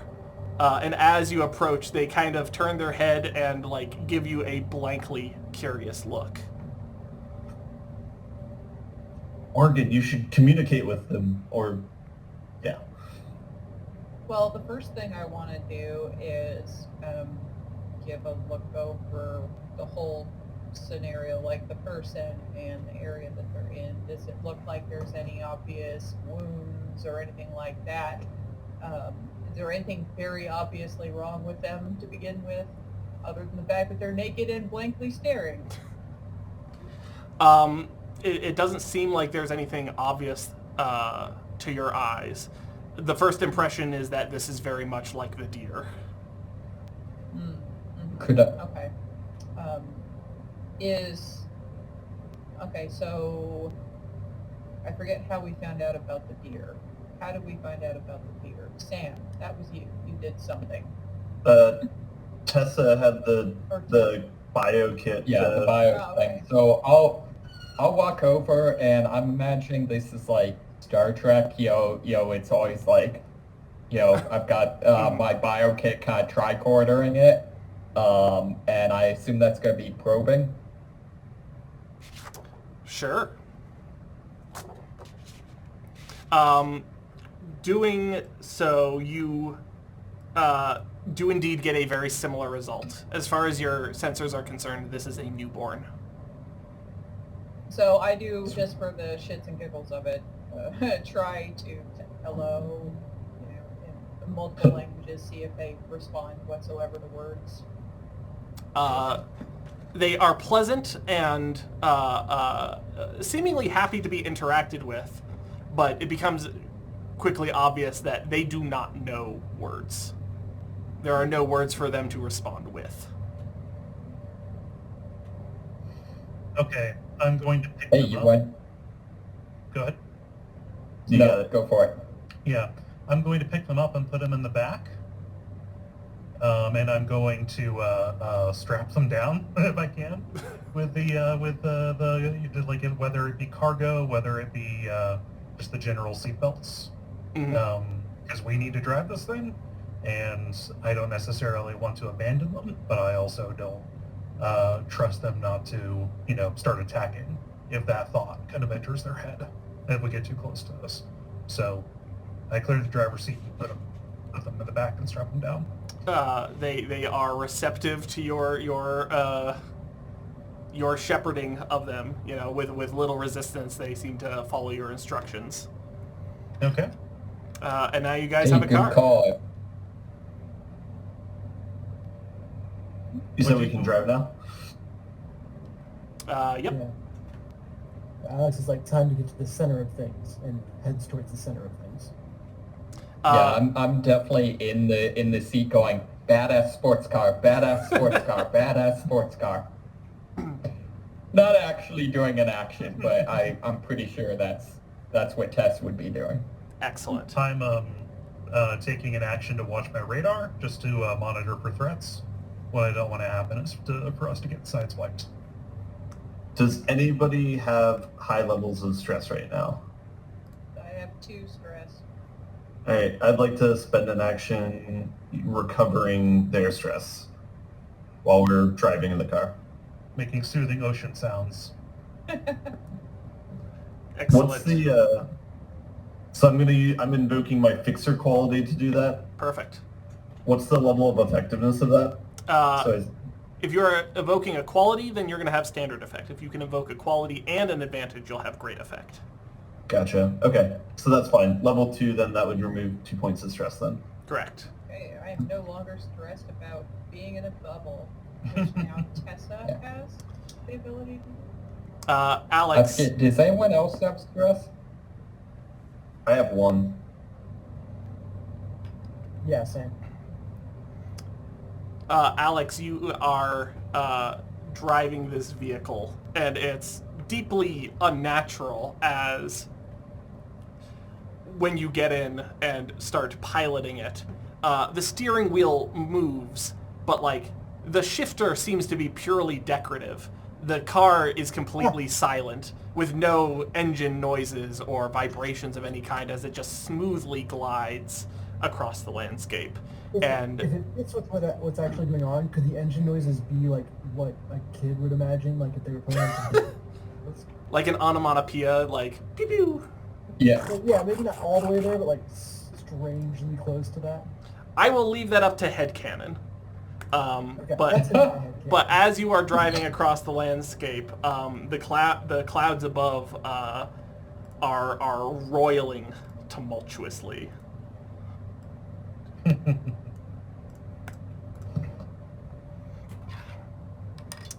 All right. Is there anything else that you want to do before you arrive at your destination? Any further recovery or discovering assets or probing secrets? Just like as we're driving around, do we see anything strange? Like, do we see any crabs that we drive by? Do they react to us or anything like that? I mean, you are definitely starting to see increasing number of crabs as they seem to converge upon this building. Your vehicle's faster than them, so you're kind of, driving past them and leaving them behind, but each seems to be carrying something unique in them, be it an animal or a flower, or some of them have trees, or, one of them you see with an entire moose enormously suspended in the air. I want to introduce a new element.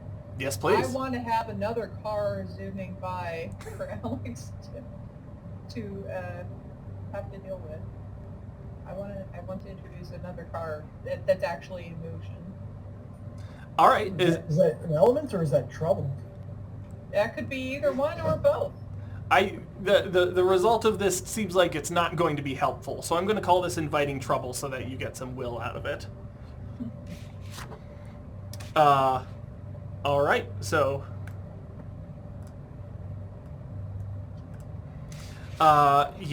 we are as you are driving by, another vehicle of some kind appears behind you.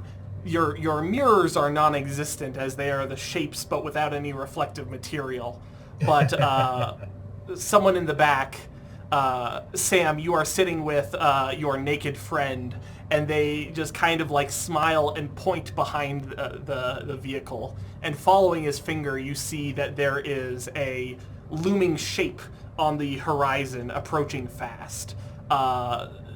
Not a crab, but seemingly a vehicle of some kind, rapidly closing the gap. Hey guys, we got some trouble. I immediately stopped thinking about a badass sports car. The sleek shapes of the vehicle approaching do seem somewhat familiar to Tessa.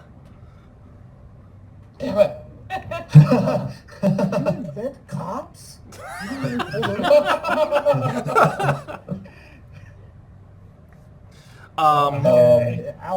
Alex will try to is not going to be outrun by this fake cop car. I think that I am going to spend some doom in order to raise the stakes, as the stakes now go to high. Okay. Ruh-roh. Yeah. I get Mr. What we can do about this.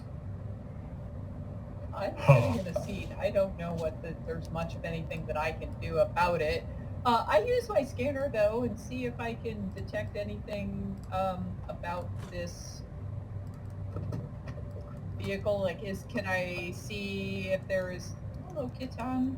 Can I see if there's any life form in it, or is it just moving on its own, like ghost vehicle type stuff? Or I'm going to leave this up to you. Okay, I say there's something in it. All right. Currently difficult to make out the shape of. Your sensor definitely picks up a biological something in the driver's seat of this other vehicle that is once again approaching pretty fast. Your destination is not too far away, but it's going to take some fancy driving in order to get there and also evade this vehicle as you are trying to weave in and out of this highway of stationary vehicles. And we've established the controls we're working with are not nearly as precise as actual controls, like there. Correct. It feels like you're a kid doing this in a giant toy truck. It is. Yeah. The problem isn't that it's like ice physics. The problem is it's too precise. The problem is that it is so responsive to your touch that it's easy for you to overcompensate. Like a bumper car. Mm-hmm. Yeah. Guys, I don't know. To be fair, we don't know that they're bad guys. Yep. Yeah, it's hard to. I mean, okay, so I'm going to let's see. I don't want to be a parody of ourselves and do a probe secrets, but like, is there anything I can discern about the way that they're driving that makes it seem like they're aggressive, or are we all just headed to the same place? Are you probing secrets, or are you just observing? Let's probe secrets. Probing secrets, you are able to see that they are definitely driving aggressively, Okay. with some kind of intent behind it. And also, behind the wheel, the silhouette seems to be humanoid. Oh god, it better not be one of us. Okay. So now you're thinking that one of us is behind the wheel and manifesting that into a reality? Is that what you're doing, Sam? No, not intentionally.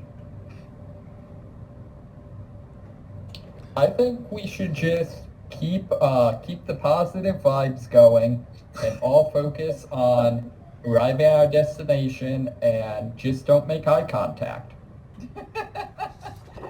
Okay, well the whole think the happy thoughts and then they manifest in some way, shape, or form seems to be doing. So I'm going to focus all of my brain power on, Alex doing his awesome evasion of all of the cars ahead of us and getting to our destination. I don't know what else I can do in this situation. I am sitting in the car while he's driving, so... This is not like a combined SUV. This is like kind of an open vehicle thing. So if you want to lean out a window or climb around to the other parts of the car, this is definitely closer to like a Mad Max vehicle where there are different stations that you can go to in order to take actions if you wanted to attempt to deal with the vehicle more directly. So if it's a Mad Max vehicle, does that mean there's like a weapon somewhere on it? I mean, Maybe. So I have a bubble gun. However, I'm not all that convinced that this is a bad guy, though. I mean, what do we think? Do you guys think we should bubble him? Bubble? We can always bubble them and figure it out later. They don't die, they freeze. Yeah, What if happens? it's not a bad guy, that's a perfectly ethical way to deal with them, I think. Okay, yeah. I'm gonna go do that. Then later on, we're gonna talk about ethics. But yeah, I'm gonna kind of lean out the window and attempt to bubble the guy following us. All right, are you, so by all appearances, the bubblegum seems to render whatever it bubbles weightless. So you could theoretically bubble it and bring it with you, or you can bubble it and try to leave it behind in order to give yourself a way to escape. What is your intention with it? I'm thinking free car, right? Not You did wrong. bring this on us. Yeah. All right, so you've got the bubble gun. You're attempting to take action. What is your approach? Are you simply leaning out the back of it and aiming and firing? Tess is an avid gamer and has played way too much Saints Row, so she's just kind of leaning out and like taking pot shots. I don't even know if this is a ranged weapon, strictly speaking, but that's never stopped me before. So what you are doing, you are, everyone can see Tess leaning out the back of the vehicle and attempting to not just use this, but also understand how it's used at the same time. And the first couple of attempts are awkward. It's firing a beam, but it's slower than Tessa expects. And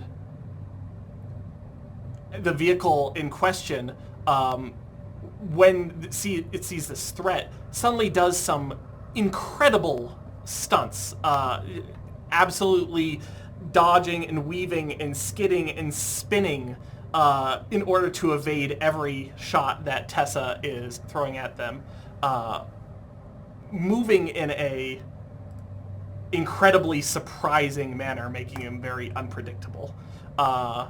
You have ticked the got him clock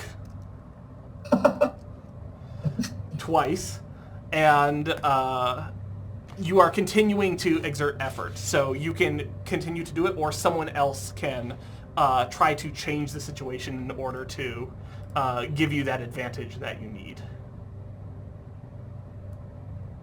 Thoughts, anyone?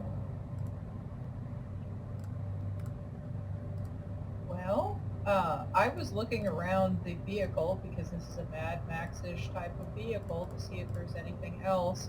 I could potentially try to find something, say I've got something. Of course, I'm a comms person and a communications person, so like, I don't know what I might get, like a flare gun or something? I don't know.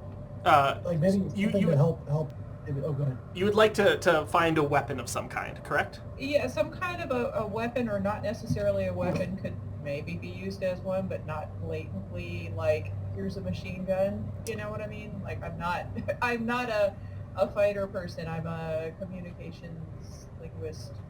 So what you're going to find is you are going to find basically something that is vaguely handgun shaped in the back. Yay! And picking it up, you kind of ready it, and you pull the trigger in order to see what happens. And you are surprised when a sustained bright beam of energy blasts out of it, leaving a scorching streak along everything that it touches. Well, that's cool. I get a laser gun. Okay, so I try to use this laser gun on the vehicle behind us, tires-ish, I guess. Like, I'm not trying to hit the person. I just want them to stop dodging the bubble gun. Sure. I want to slow it down. I don't want to kill it. Shooting that beam out, again, it is moving in such a strange and unpredictable way, using this seemingly frictionless vehicle to its full capacity. and the beam that you shoot, it effortlessly spins out of the way in order to avoid it, which unfortunately for it brings it directly into contact with Tessa's bubble beam, as the bubble envelops it and it is suspended, kind of floating behind, connected by this tether. So now we probably have a good look at it. What's the person look like, and what does the car look like? Is it a sports car? So kind of reeling it in a little bit, bringing this vehicle closer, you can see what is inside it is a person who you have distinctly never seen before. Once again, it appears that they are unclothed. He is a man with kind of sandy blonde hair that is familiar to you in some way. And he looks at you with some kind of recognition. Tessa, you should give him the scan. If you can scan and bubble at the same time. I'm not sure if you can do that. Sure. Give him the scan! Sure, I'll give him the scan.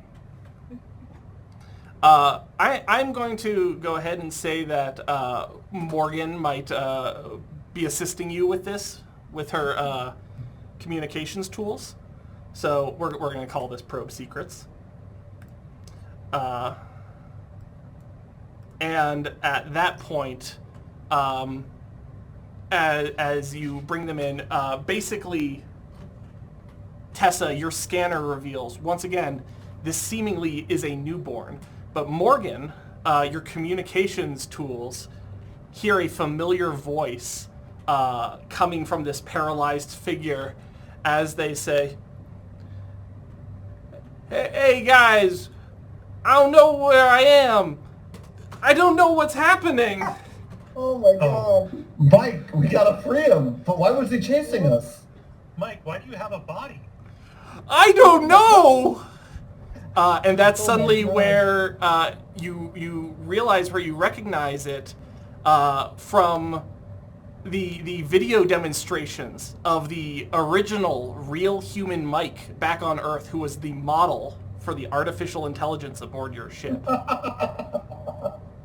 Oh my Okay. god. I radio to see if the ship is going to talk to us. Hey, Mike, can we get us a situation update? Hey, Please. working hard or hardly working, am I right? Fucking Mike, I love that guy.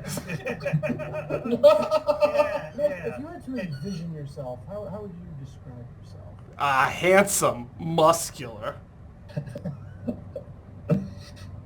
Okay. I'm going to introduce trouble, or I'm going to invite trouble by saying, hey Mike, you're not going to believe who we just found. And I'm going to send him an image of the Mike. Let's say Mike Mark II. That's here. Say, Thank God he wasn't Mark, because Mark II would be confusing. yeah, my Mike Mark II, and say, yeah, we found somebody familiar. All right. As you can see, the Doom track has filled, which means that I have to make a hard move. And so I am going to say that it is time to make an impossible choice. So Yay. what is going to happen is that what you are showing to your ship's computer is so impossible that something is going to go wrong. And what is either going to happen is that the ship is going to leave. Your escape pod will basically start acting of its own accord. Or Central Command is going to give you some new orders that you are not going to like. Central Command. Central Command, new orders. Yeah. Choose it, and then I bet we will immediately regret it. Yeah. I'm fine with them. Well, all right. I'll follow the group. All right. I mean, we don't have to obey the orders.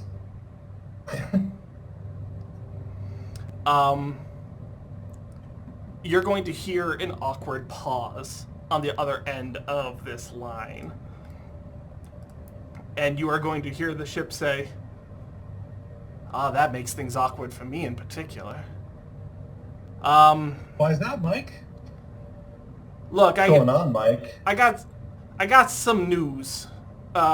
We've been in contact with Central Command, and they've been hearing some of the reports that you've been saying, some of which are pretty wild. And it doesn't sound like they're going to let anything come back. Yeah, I kind of figured that would happen. So, Okay, Mike, do we have an open... Are they hearing this right now? not right now. I pass it on. Not right now. You passed And it you on. still need to learn everything you can. This is... Knowledge will never get a chance to learn again. But everything's going to have to be destroyed. None of this can keep going on. So it's Okay. treason So- then. How are we gonna do that? Do we have like D4 charges or something? Well, this is passing through the solar system. It's not lingering, or so we think. All right. So, what could the danger be? Is Central Command afraid that this is going to leave something behind that is going to spread? Are they afraid that we're going to bring something back if we come with it? I'm just bouncing this off of the group. What do we think is most likely? What if they're worried our mental ability to create isn't limited to this spaceship? What if we come back and just are able to do that? Where are we gonna go if we can't go back to Earth? Yeah, I mean, here is nice, but no, it's not nice. I don't want to be here forever. I don't know. I mean, seeing aliens and stuff, that could be pretty sweet. Mike 2 also pipes up, and he says, look, I don't know how I'm here either, but now that I'm here, I don't want to stay here. I don't want to be nothing. You know, we do I have to get left behind? Is this human or computer? This is Mike Mike Mike 2. Mark II. This is the body, the naked guy in the vehicle in the bubble. Naked Mike, do you remember anything from before you were in that vehicle? I remember that you're never allowed to call me that again. Some pants would be great. It's just to avoid confusion. Let's just call him Magic Mike. Like we don't know how he got here. Okay. I didn't wake up in the vehicle. I saw you guys from a distance, and I was trying to catch up and meet up with you. But I just woke up. I just woke up on the ground, and I knew things. I remembered things. I don't know. I'm me. You're Are we Mike. just leaving him in the bubble, by the way? Like, is he just still in the bubble this whole time? His head's like sticking out of the bubble and he's talking. Are we done driving? Yeah, Did we stop? I mean, I would definitely release the bubble if needed. Yeah. Okay, well, we'll say Mike, that you stopped I the mean, car and you got everyone- Mike into it. Okay. Yeah, I mean, everyone trusts Mike. Yeah. Yeah, I certainly Well- don't trust anyone else. Can Alex turn to Morgan and be like, look, you're good at communication. Can you fix this? Can you convince them otherwise? Like, if we figure out what's going on here, maybe we can use that as leverage to get them to let us back to Earth. Well, until we know something, I can't really have that conversation, can I? I don't really have any leverage until we know what's happening. This doesn't change our mission at all. It just changes the debrief, whether or not we go back to the home planet or, jettison out into, beyond the solar system. We still Sure. need to get to the center of this. So, CompuMike, could you check back with command to see if the mic you were based off of still resides on Earth? I don't need to check back. He was part of the team that sent you. Okay, so is he still around? Yeah. Can we get him on the line? Mike Prime. Well, I can't get him live on the line. Due to distances, it's about a 10-minute communication delay between what we send there and what we get back. I can send him a message, though. Alright, what do we want to say? Communications officer? Here's the deal. Whatever information we find out, we need to keep it to ourselves first, because we need that as leverage to be able to go back to Earth. Yeah. Exactly. Ask him how he So what I was thinking is, I was just thinking if there isn't a mic there, if like when a mic appears here, they cease to exist at the outside, all we have to do is, concentrate hard enough to, manifest, say, like the president and then hold him hostage. I like where this is going. Finally, someone's talking sense. I was thinking it might be like an invasion of the body snatcher situation, and they're making duplicates here.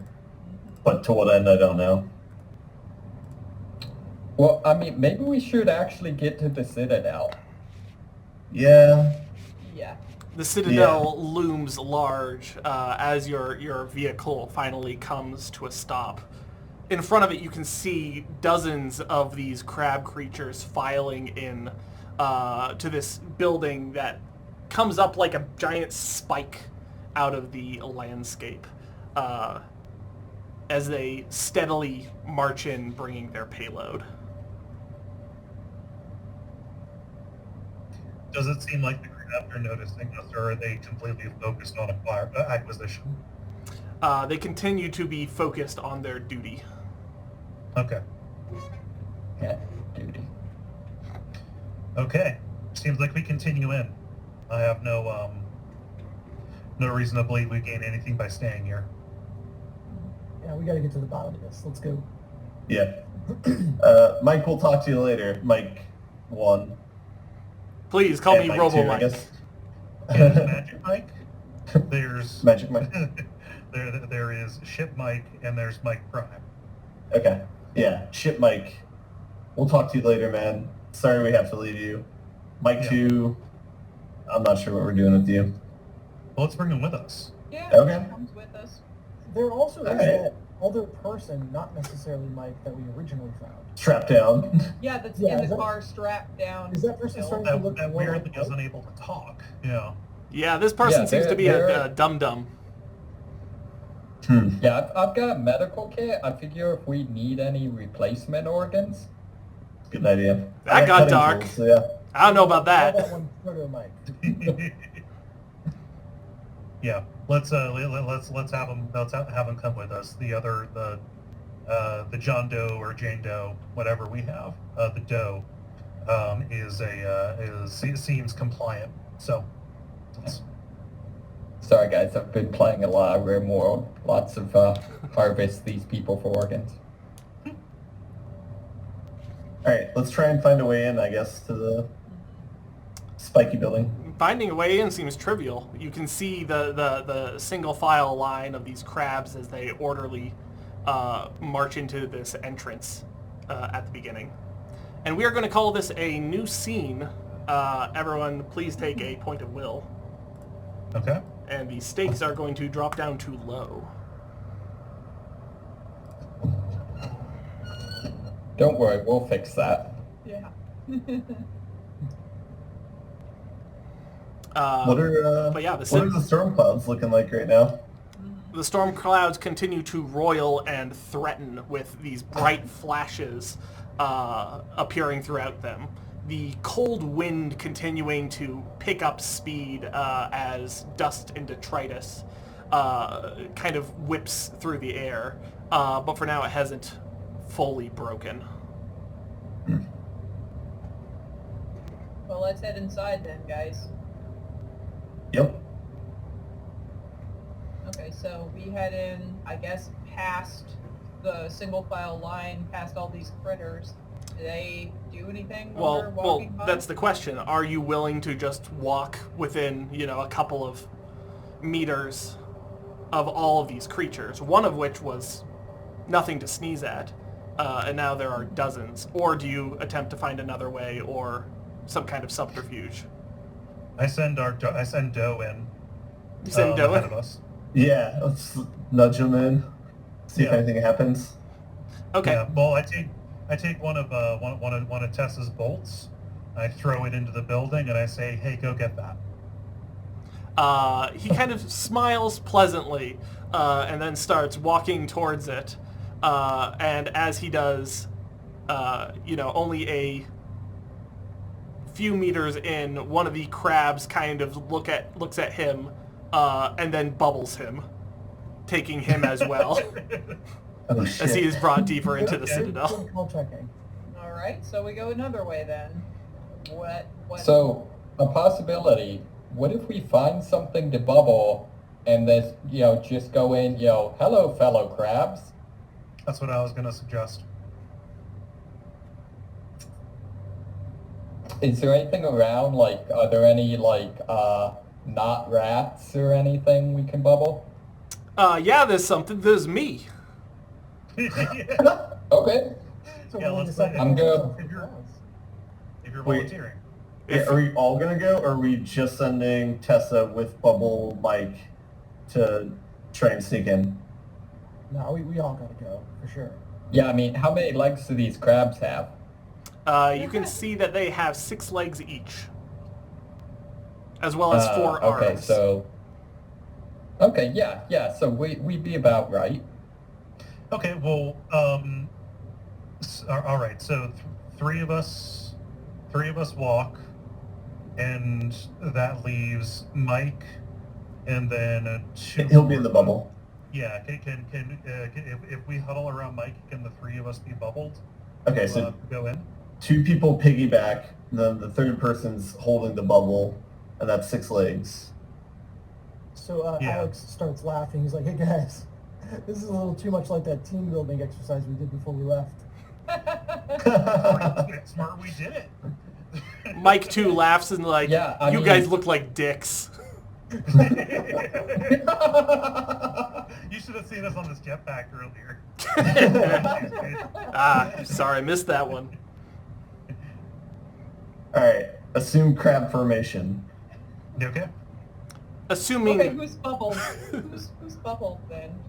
Who jumped in? I volunteer to be in the bubble because Oh, I you're- psychologically do not know that I want to be in a bubble again. So. Oh, you're in the bubble, Cole? Or, Sam? Cool. Yeah, so Okay. Mike and Sam? Mhm. Okay. I'll be a piggyback. So I'll be one of the people piggybacking. Okay. I'm fine with this. This feels weird, and I'm kind of into it. And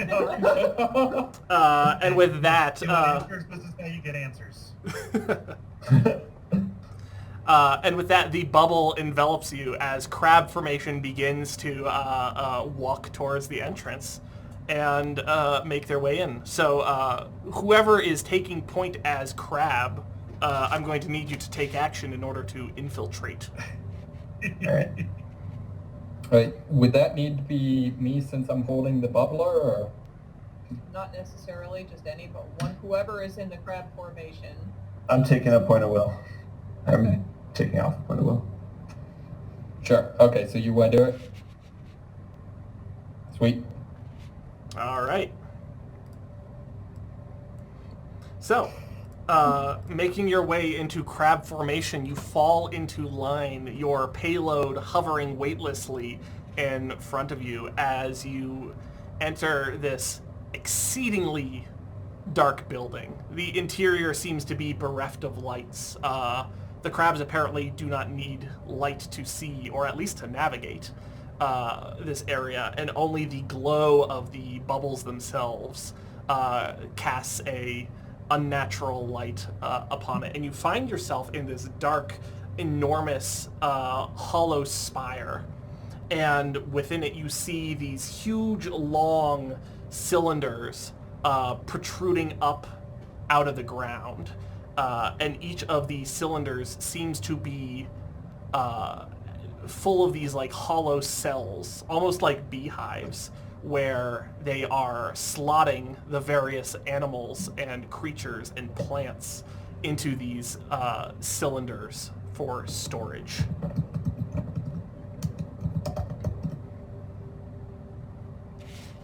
Okay. Keep it together, I whisper. I'm in the bubble, so I can't do anything. Yeah, you are in the bubble. And What I look forward. are we doing? Is there like an end of the line? Can we see anything, or is it just like endless bubbles in a line in a row for as far as we can see? That seems to be your current impression. As far as these crabs are concerned, these cells seem to be the end of the line. is it Okay. clear where the crabs are going once they drop off their bubbles? Do they go back out, or do they go further in? They start to, I believe they start to head back out.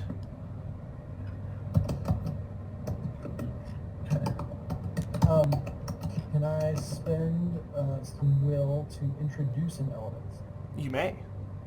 If it fits, I would love for us to see kind of a clear control room, like some, maybe up some stairs, kind of above, overlooking the road that the crabs are going down, but somewhere that looks like it is central and kind of where everything is being orchestrated from. I like it. So, yes, overlooking this area, there are a couple of the crabs that break off from the pack and head deeper in towards this this overlook that hangs above in the inside of the spire. And it's very clear that there are some silhouettes moving inside there, which appear to be neither human nor crab. Can I ask Crab people. Crab. what happens when the things that are in the bubbles are deposited into the cells or whatever? Are they still in suspended animation or whatever? It does seem to be that way, and as you are watching, you see a crab fill the last cell of one of these cylinders, and it begins to slowly retreat back into the floor before a few moments later a new, fresh, empty cell appears just a few feet to the side. It's like Outer Limits at Kings Island. Only people Yeah. from Ohio will get that joke. We don't want to end up in there. So Yeah, my main question is going to be, how are we going to get the people in the bubble out of the bubble and get away before the crabs come for us, if we are going to be going up to wherever that is, that control. I mean, I can release the bubble, right? Yeah, but like the crabs will know that we are not one of them doing the good deed. And we're whispering this right now, right? Yeah. As this whispering happened, the suspicion clock ticks twice. So Alex is going to be like, look, I'm going to try to create a diversion. You guys get to that room. And Morgan, you've got the laser gun. Tessie, you've got the bubble gun. We need to take whoever's in there hostage. Yeah. And the idea of what I want to try to do is I want to consume my burner stick. And right before one of those big stacks of bubbles goes down, I want to jam the burner into the bottom of it to keep it from being able to go down. And that'll cause it to malfunction, cause the distraction hopefully. Interesting. Are you consuming it because you want to gain, basically take an action without spending will, or do you feel like narratively you need to justify it being destroyed? I want to spend it without using will because I'm down to one will, and I have a feeling that is going to start things getting really hairy really fast. So Excellent. Well, it also prevents me from gaining doom when you consume a resource, so well done. That is too what I was thinking about. Yeah, so you kind of break off momentarily from the crab formation, And as you see this sinking into... Where's my hand? I'm trying to do a gesture. Sinking into the ground, you jam your stick in there, fully heated, as it wedges in there. The heat from it also starts to melt. And again, this material starts to melt around it and almost form a puddle, kind of fusing it to the side, preventing it from retreating any further, as suddenly an alarm blares as this malfunction is kind of spotlighted. Immediately you see a number of the crabs turn and start to approach the pillar, presumably hoping to repair it. And the suspicion meter is going to tick twice more. Hurry up, Alex, back into crab formation. Let's book it. Yeah. We need to take off in the direction of this control room place that we are seeing. Yep, you approach what seems to be an elevator. And not quite an elevator, not like an enclosed thing, but it's more like a lift that just, goes up and down seemingly of its own volition. And as you approach, it kind of lowers to welcome you on. And so with that, it takes you up to the top. And that is going to be a new scene. So everyone, please gain a point of will.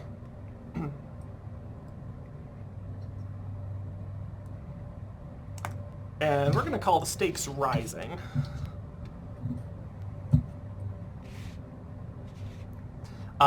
Emerging at the top, you see in front of you a kind of spacious control room. And in the center of it is a large body, not entirely dissimilar from the crabs that you have seen before, made out of that similar material, but it is large enough that it just seems to be filling almost the volume of the room. Coming from it are numerous appendages, seemingly dozens of these delicate little arms that end in these multi-fingered claw hands that are dancing around control panels all through the room. And in the center of it, of this creature, is a tank of some sort, and there is inside the tank is a creature almost as if it's in an amniotic fluid, curled in the fetal position, just suspended while these arms dance around overlooking this operation. Okay. I believe, David, you were trying to talk, but you were... Have we? Thank you. Sorry, there was a ice cream truck driving by. Truly, can I bioscan the fetus, the star child? You absolutely can. Unlike everything else, the readings of this are undeniably alien, not carbon-based, but also not machine, and also incalculably old, older than your sensor can detect. So I assume we are not in crab formation anymore. We're kind of huddled outside this room now. I would assume so, and I would also assume that the bubble has been released. Yeah. Okay. Yeah, I think that was part of getting on the elevator. Definitely. In front of you is both this creature and also this control panel that operates the entire facility below. So what would you like to do? Okay, so that's probably going to get us to the rest of the facility. So we need to figure out how to take control of this control room. I think Not we that may it's have found worked at any point during this entire time that I have been trying to talk to critters, but I'm going to try to communicate with this critter with whatever resources I have, be that body language, words, whatever. See Do if I do can the bloodborne, the interpret contact? dance. Yeah. I don't really care. Like, whatever. I'm going to attempt to talk to it. See if I can talk to it at all. Absolutely. Good luck. One other detail that I failed to mention, also projected across this screen, the viewport that is here is kind of in two halves. There's the lower part which looks out over the operation that's happening here, but then also above it is seemingly a holographic projection of the interior of the cylinder, giving it view of what is happening inside its walls. And you can see that it's currently zoomed in on some crabs bubbling a few fish. Oh. But with that said, Morgan, you are approaching and attempting to communicate. The intention of your communication is just to try to establish some kind of rapport, to see if it's intelligent, to see if it's receptive, Yeah. friendly, neutral, trying not to escalate the situation, I assume. Is that correct? Yes. When you start speaking, all of the arms simultaneously pause. What action are you taking here? Is this probe secrets? Is this?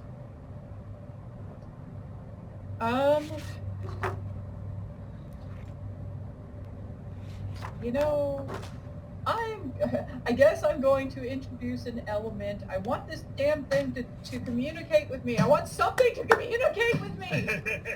That's my power. I can't use It's my my power. birthday and I want to talk to I aliens. want to talk to I agree. Come on. I agree. Okay.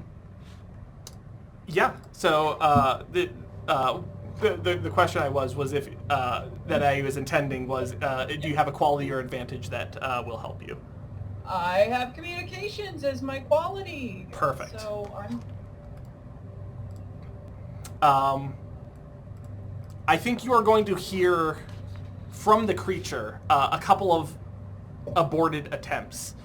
Like you hear a series of sounds, then you hear like a jarble, then you hear what might be words in another language before finally a kind of robotic, unnatural voice says, "Communication established. Intruders detected. Operation jeopardized." All right, I translate real quick for all of my buddies behind me about what that's all about.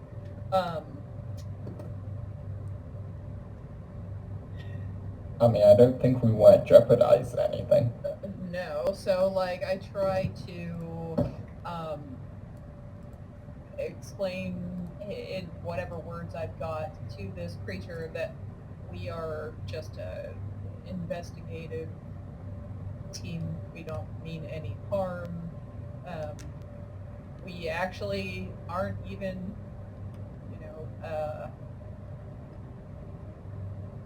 connected with our homeland anymore. Basically, are you hiring?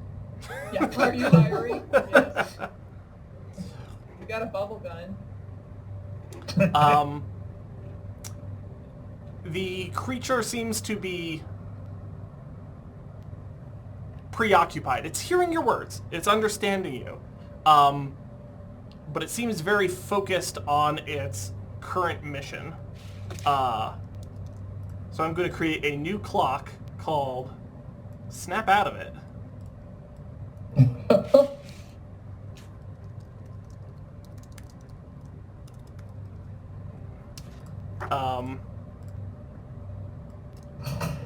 And it is continuing to do its work, and you hear it almost idly saying, specimens escape containment, research mission compromised, ending cycle early, begin factory reset. And in front of you on the screen, you can see a subtle change starting to occur as you begin to see a zoomed-in vision of a group of crabs, and they are approaching a tree, and then with their claws they are beginning to systematically dismantle it as they are, you see them working the cylinder back down, revealing that flat, featureless metal underneath. Your communications are ongoing, but if you want to connect to it on an empathetic level, you're going to need to do something else to show that you are not just an escaped experiment. I'm going to use Sam's mind tricks, and I'm going to start trying to manifest something that we have not come across yet in our time on this ship. So, okay, we've seen flowers, trees, birds, all kinds of stuff like that. I start manifesting what sounds like a good thing to manifest for this thing that it might be interested in. A Rubik's Cube! I will make a Rubik's Cube. With my mind, I will manifest a Rubik's Cube. Something that they have not seen on this ship yet. A thought is... I'm trying to basically show it that we have valuable information that they do not have about this place that they were trying to research. And I'm trying to... It seems like a good way to get captured. We're already captured here. We can't go home. You know, we're not so different, these crabs and us. We're researching them, they're researching us. Their weakness is butter, our weakness is butter. Mm-hmm. All right, so Morgan, you are going to need to focus your energy on a chunk of this gray material in order to try to manifest it into a Rubik's Cube. Let us do this thing. I will take this action. Are you able to invoke any of your qualities or advantages to help you out? Well,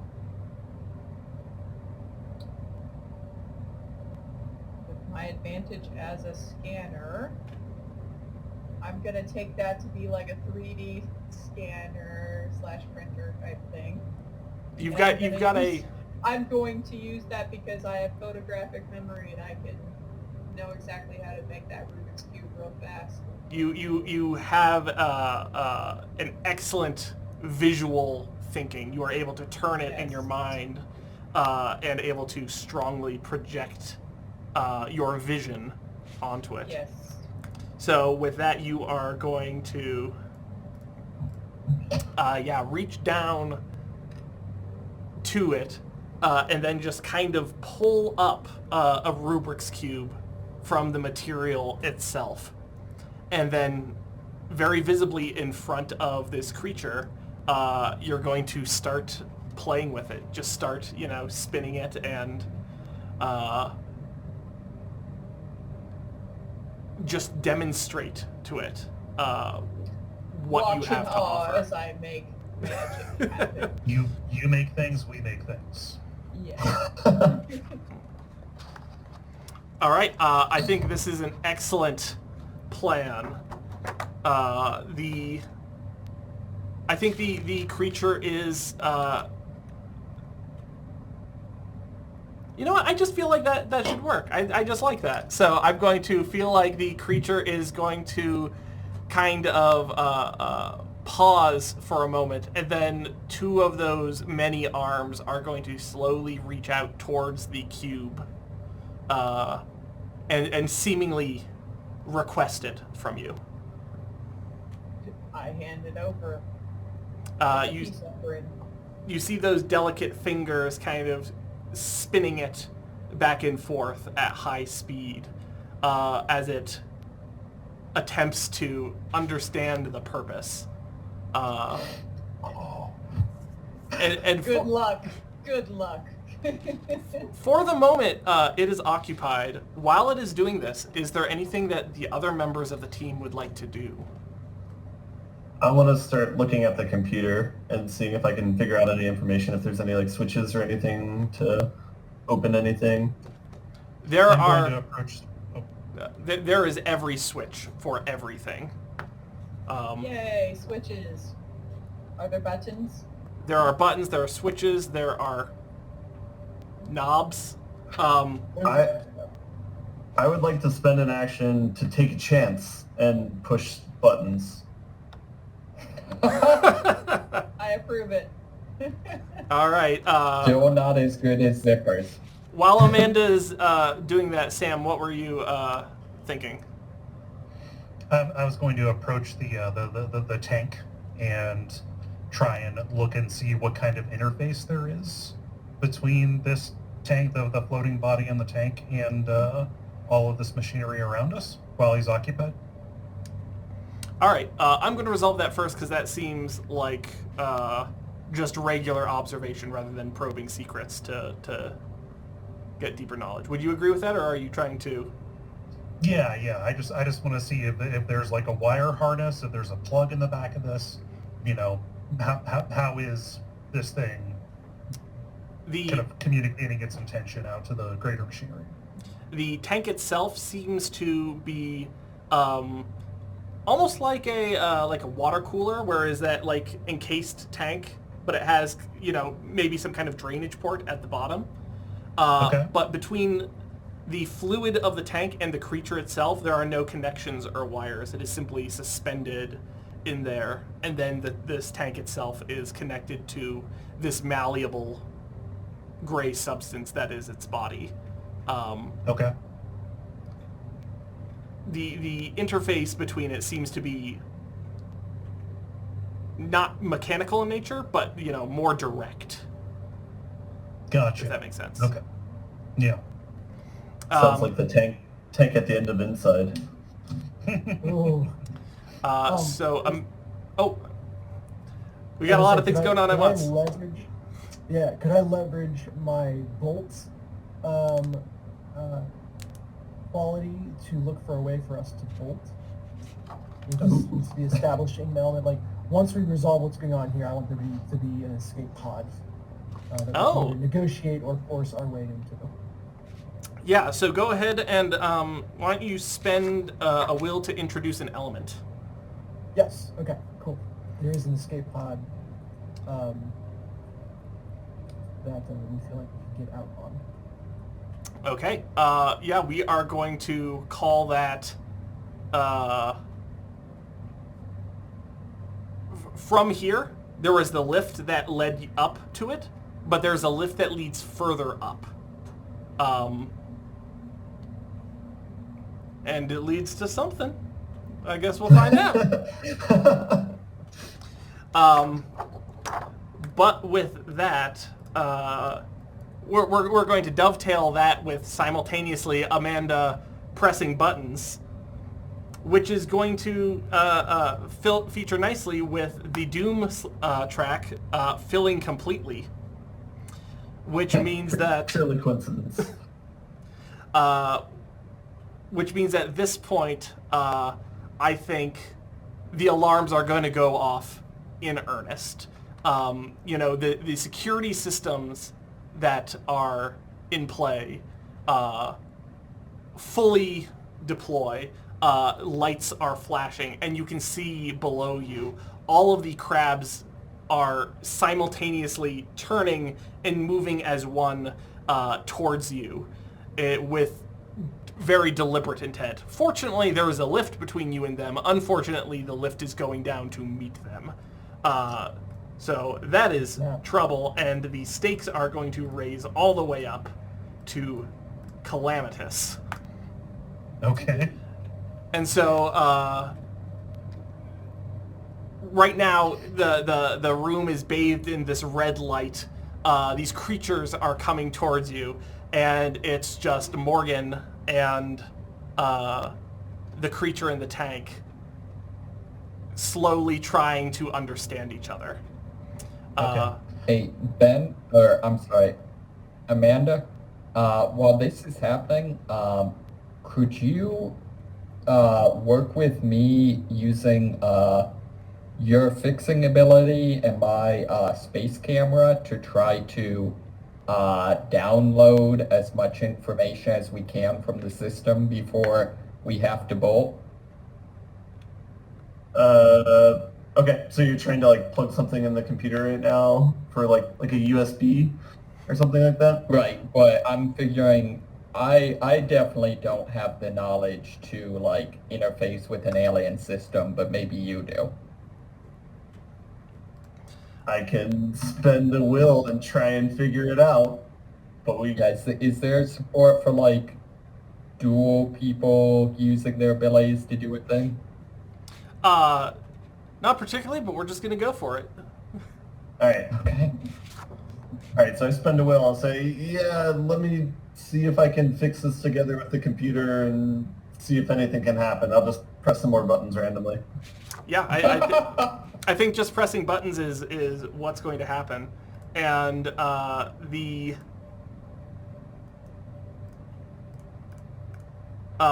what is going to happen is that you are going to get holographic displays of all of these many cylinders that rise and fall in the room.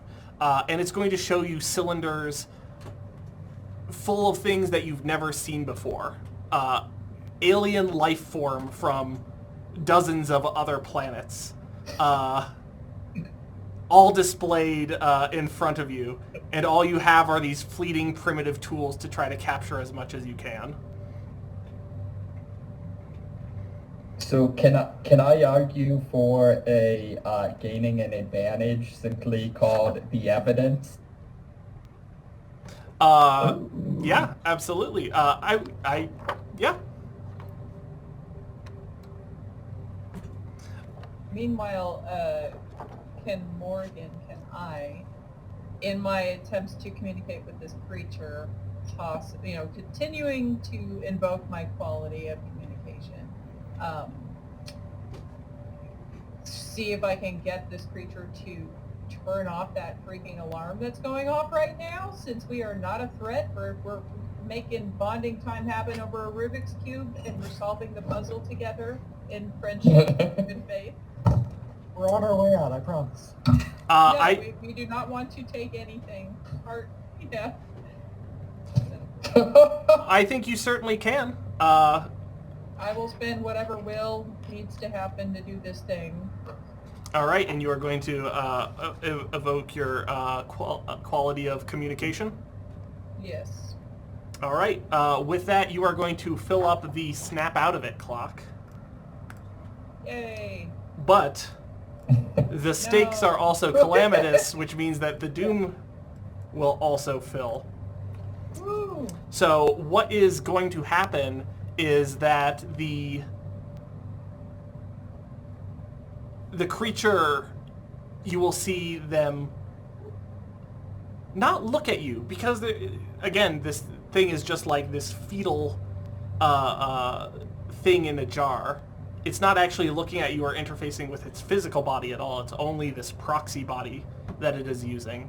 But something about its body language seems to change, and you see an arm reach out to interface with the control panel, and suddenly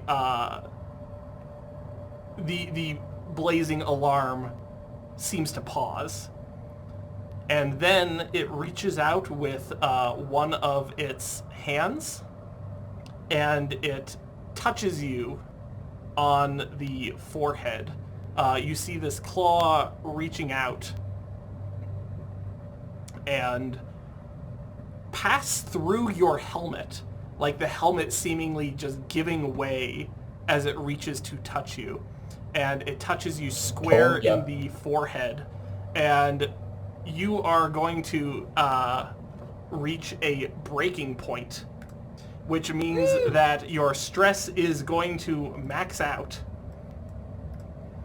So what that means is now you get to have a choice of what this means, as suddenly alien knowledge is pushed directly into your brain, overflowing, flooding you, like overwhelming you completely. So, does this mean you die? Or do you... Oh no, of course not. Alright, then you are going to take an affliction in order to continue pressing on past this, Because of this all this point. information that is in my brain, I sometimes will have points where I can't say normal words anymore. I just kind of with whatever alien stuff comes out of my mouth because of all the stuff in my head. It's like the problem with Spanglish, but with dozens of languages all competing to try to communicate at once. Yes. So go ahead and take the affliction scrambled, Yay. but empty out your stress track. He- Turns out the human brain is a better space camera than we could ever invent. Now we just need to Yeah. decode it. And so Morgan. Truly, that is the... Morgan. with that, oh, I'm sorry, keep No, cross talking. you go ahead. You go ahead. So with that, everyone watches as Morgan kind of convulses as this touch sends electricity through her as she like spasms from what is happening to her. And then at the end of it, she collapses. I'm going to take a point of stress from just seeing that. Excellent. I love it. That's fucked up. It went straight through the helmet. Take a point of will for willingly stressing yourself out. At least the alarm went off. It stopped going. It did go off, but outside on the holographic display, you can see this unbelievably efficient process of stripping back the green lushness that was in the cylinder back to its factory reset setting. We gotta get out of here. I put my helmet back on.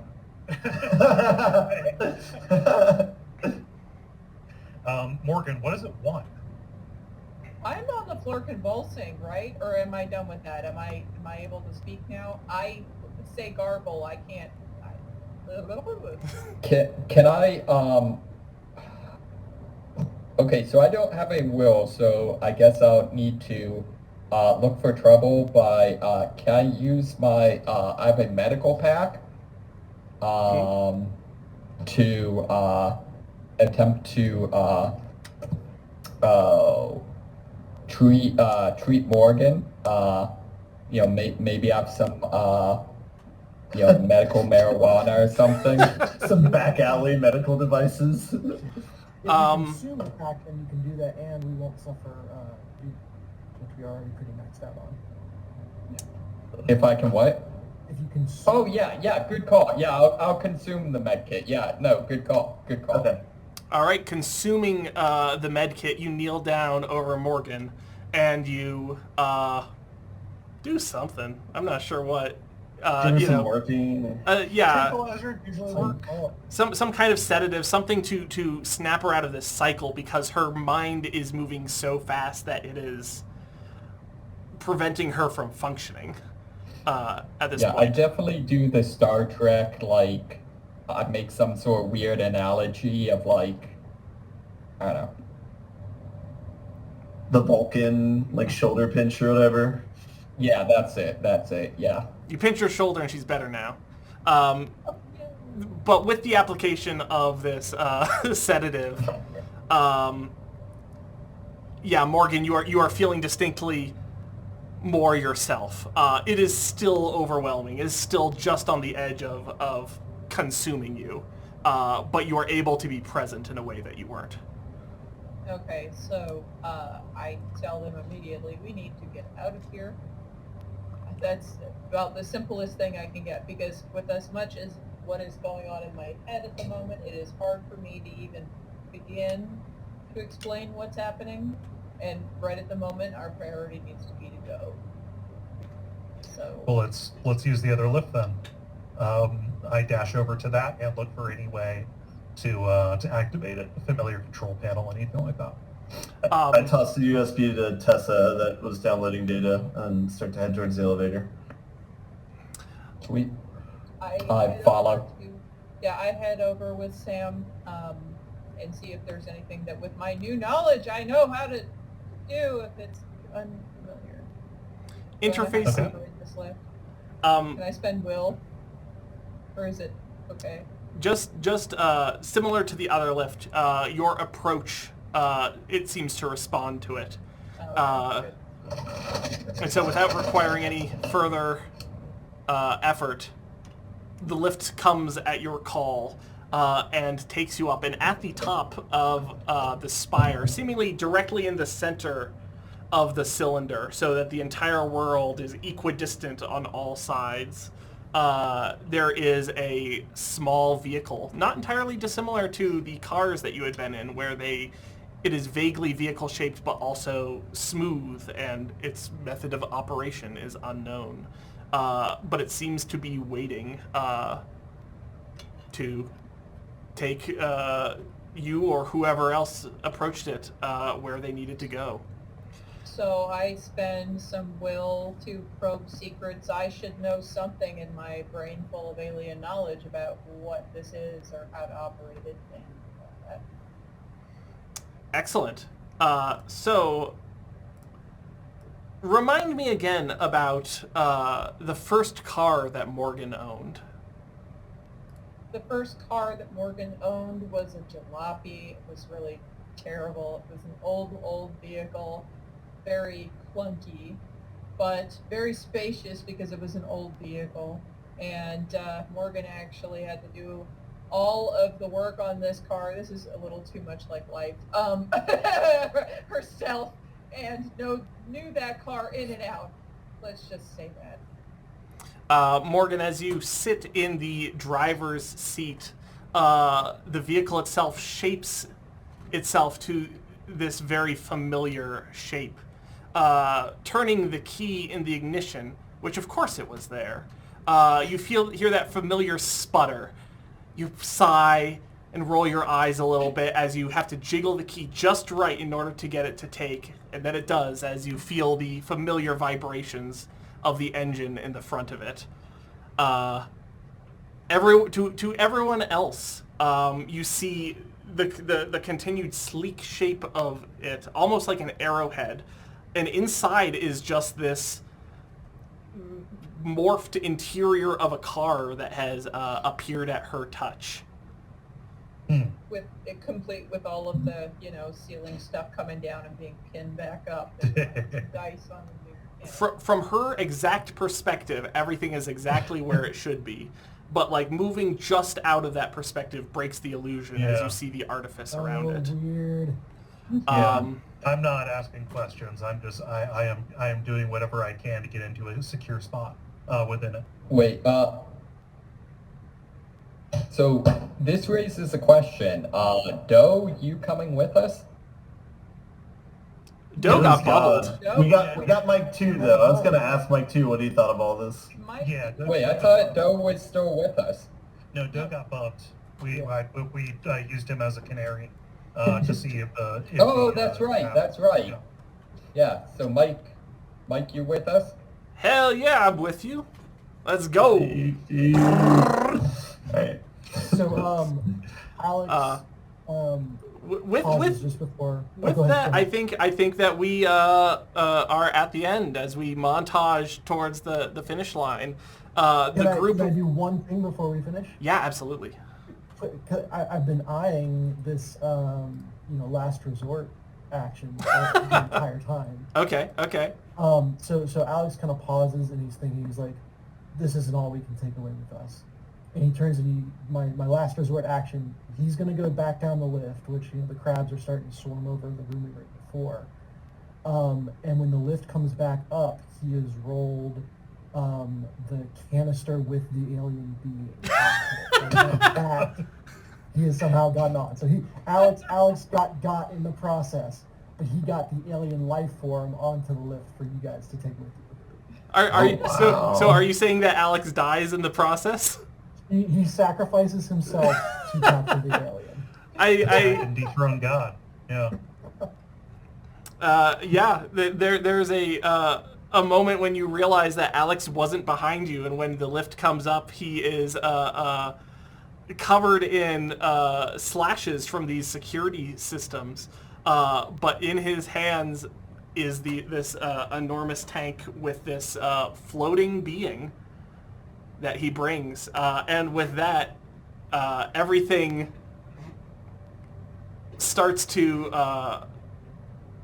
go strange. I think, without the driver at the helm, you see the weather continuing to get stranger and stranger, and the ground below start to morph and shift. But the jalopy flies out through the center, returning to the initial airlock, and makes its way back to Ship Mike, the vessel that can take you home or somewhere else. You don't know. Yeah. And I think on that slightly uncertain fate of knowing that they're not allowed to go home, but they have this infinite wellspring of knowledge, as well as the ability to make these fantastic things. And a Death Stranding baby. What could possibly be in store for humanity, as you have the option to raise it into a new childhood, and we may or may not have kidnapped God. Can we get a quick insight into the conversation between Mike and Mike when they re-enter the ship? That's the post credits. So we cut to black. I am very, very, very late for dinner. The name of the adventure, Home Sweet Home, flashes on the screen as the credits scroll, featuring Jala Prendez as Morgan Gendry, Cole Ross as Sam Cooper, Ben Merkel as Amanda Rockwell, Dennis Furia as Alex Ewan, and David Moneysmith as Tessa Cook. Give yourself a round of applause. You are all fabulous players. Thank you so much. Thank you. Hey, thank you for DMing this. Or, you know what I mean. And once again, happy birthday to Jala. Yeah. Happy birthday, Nola! Happy birthday. It was fun. This then, is awesome. And then the post credits shows up as it's just like, hey, there you are.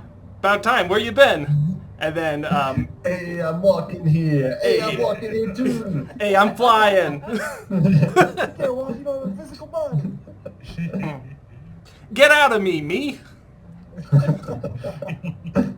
Awesome.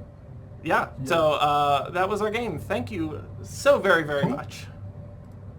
Thank you guys. Thank you. I do have to.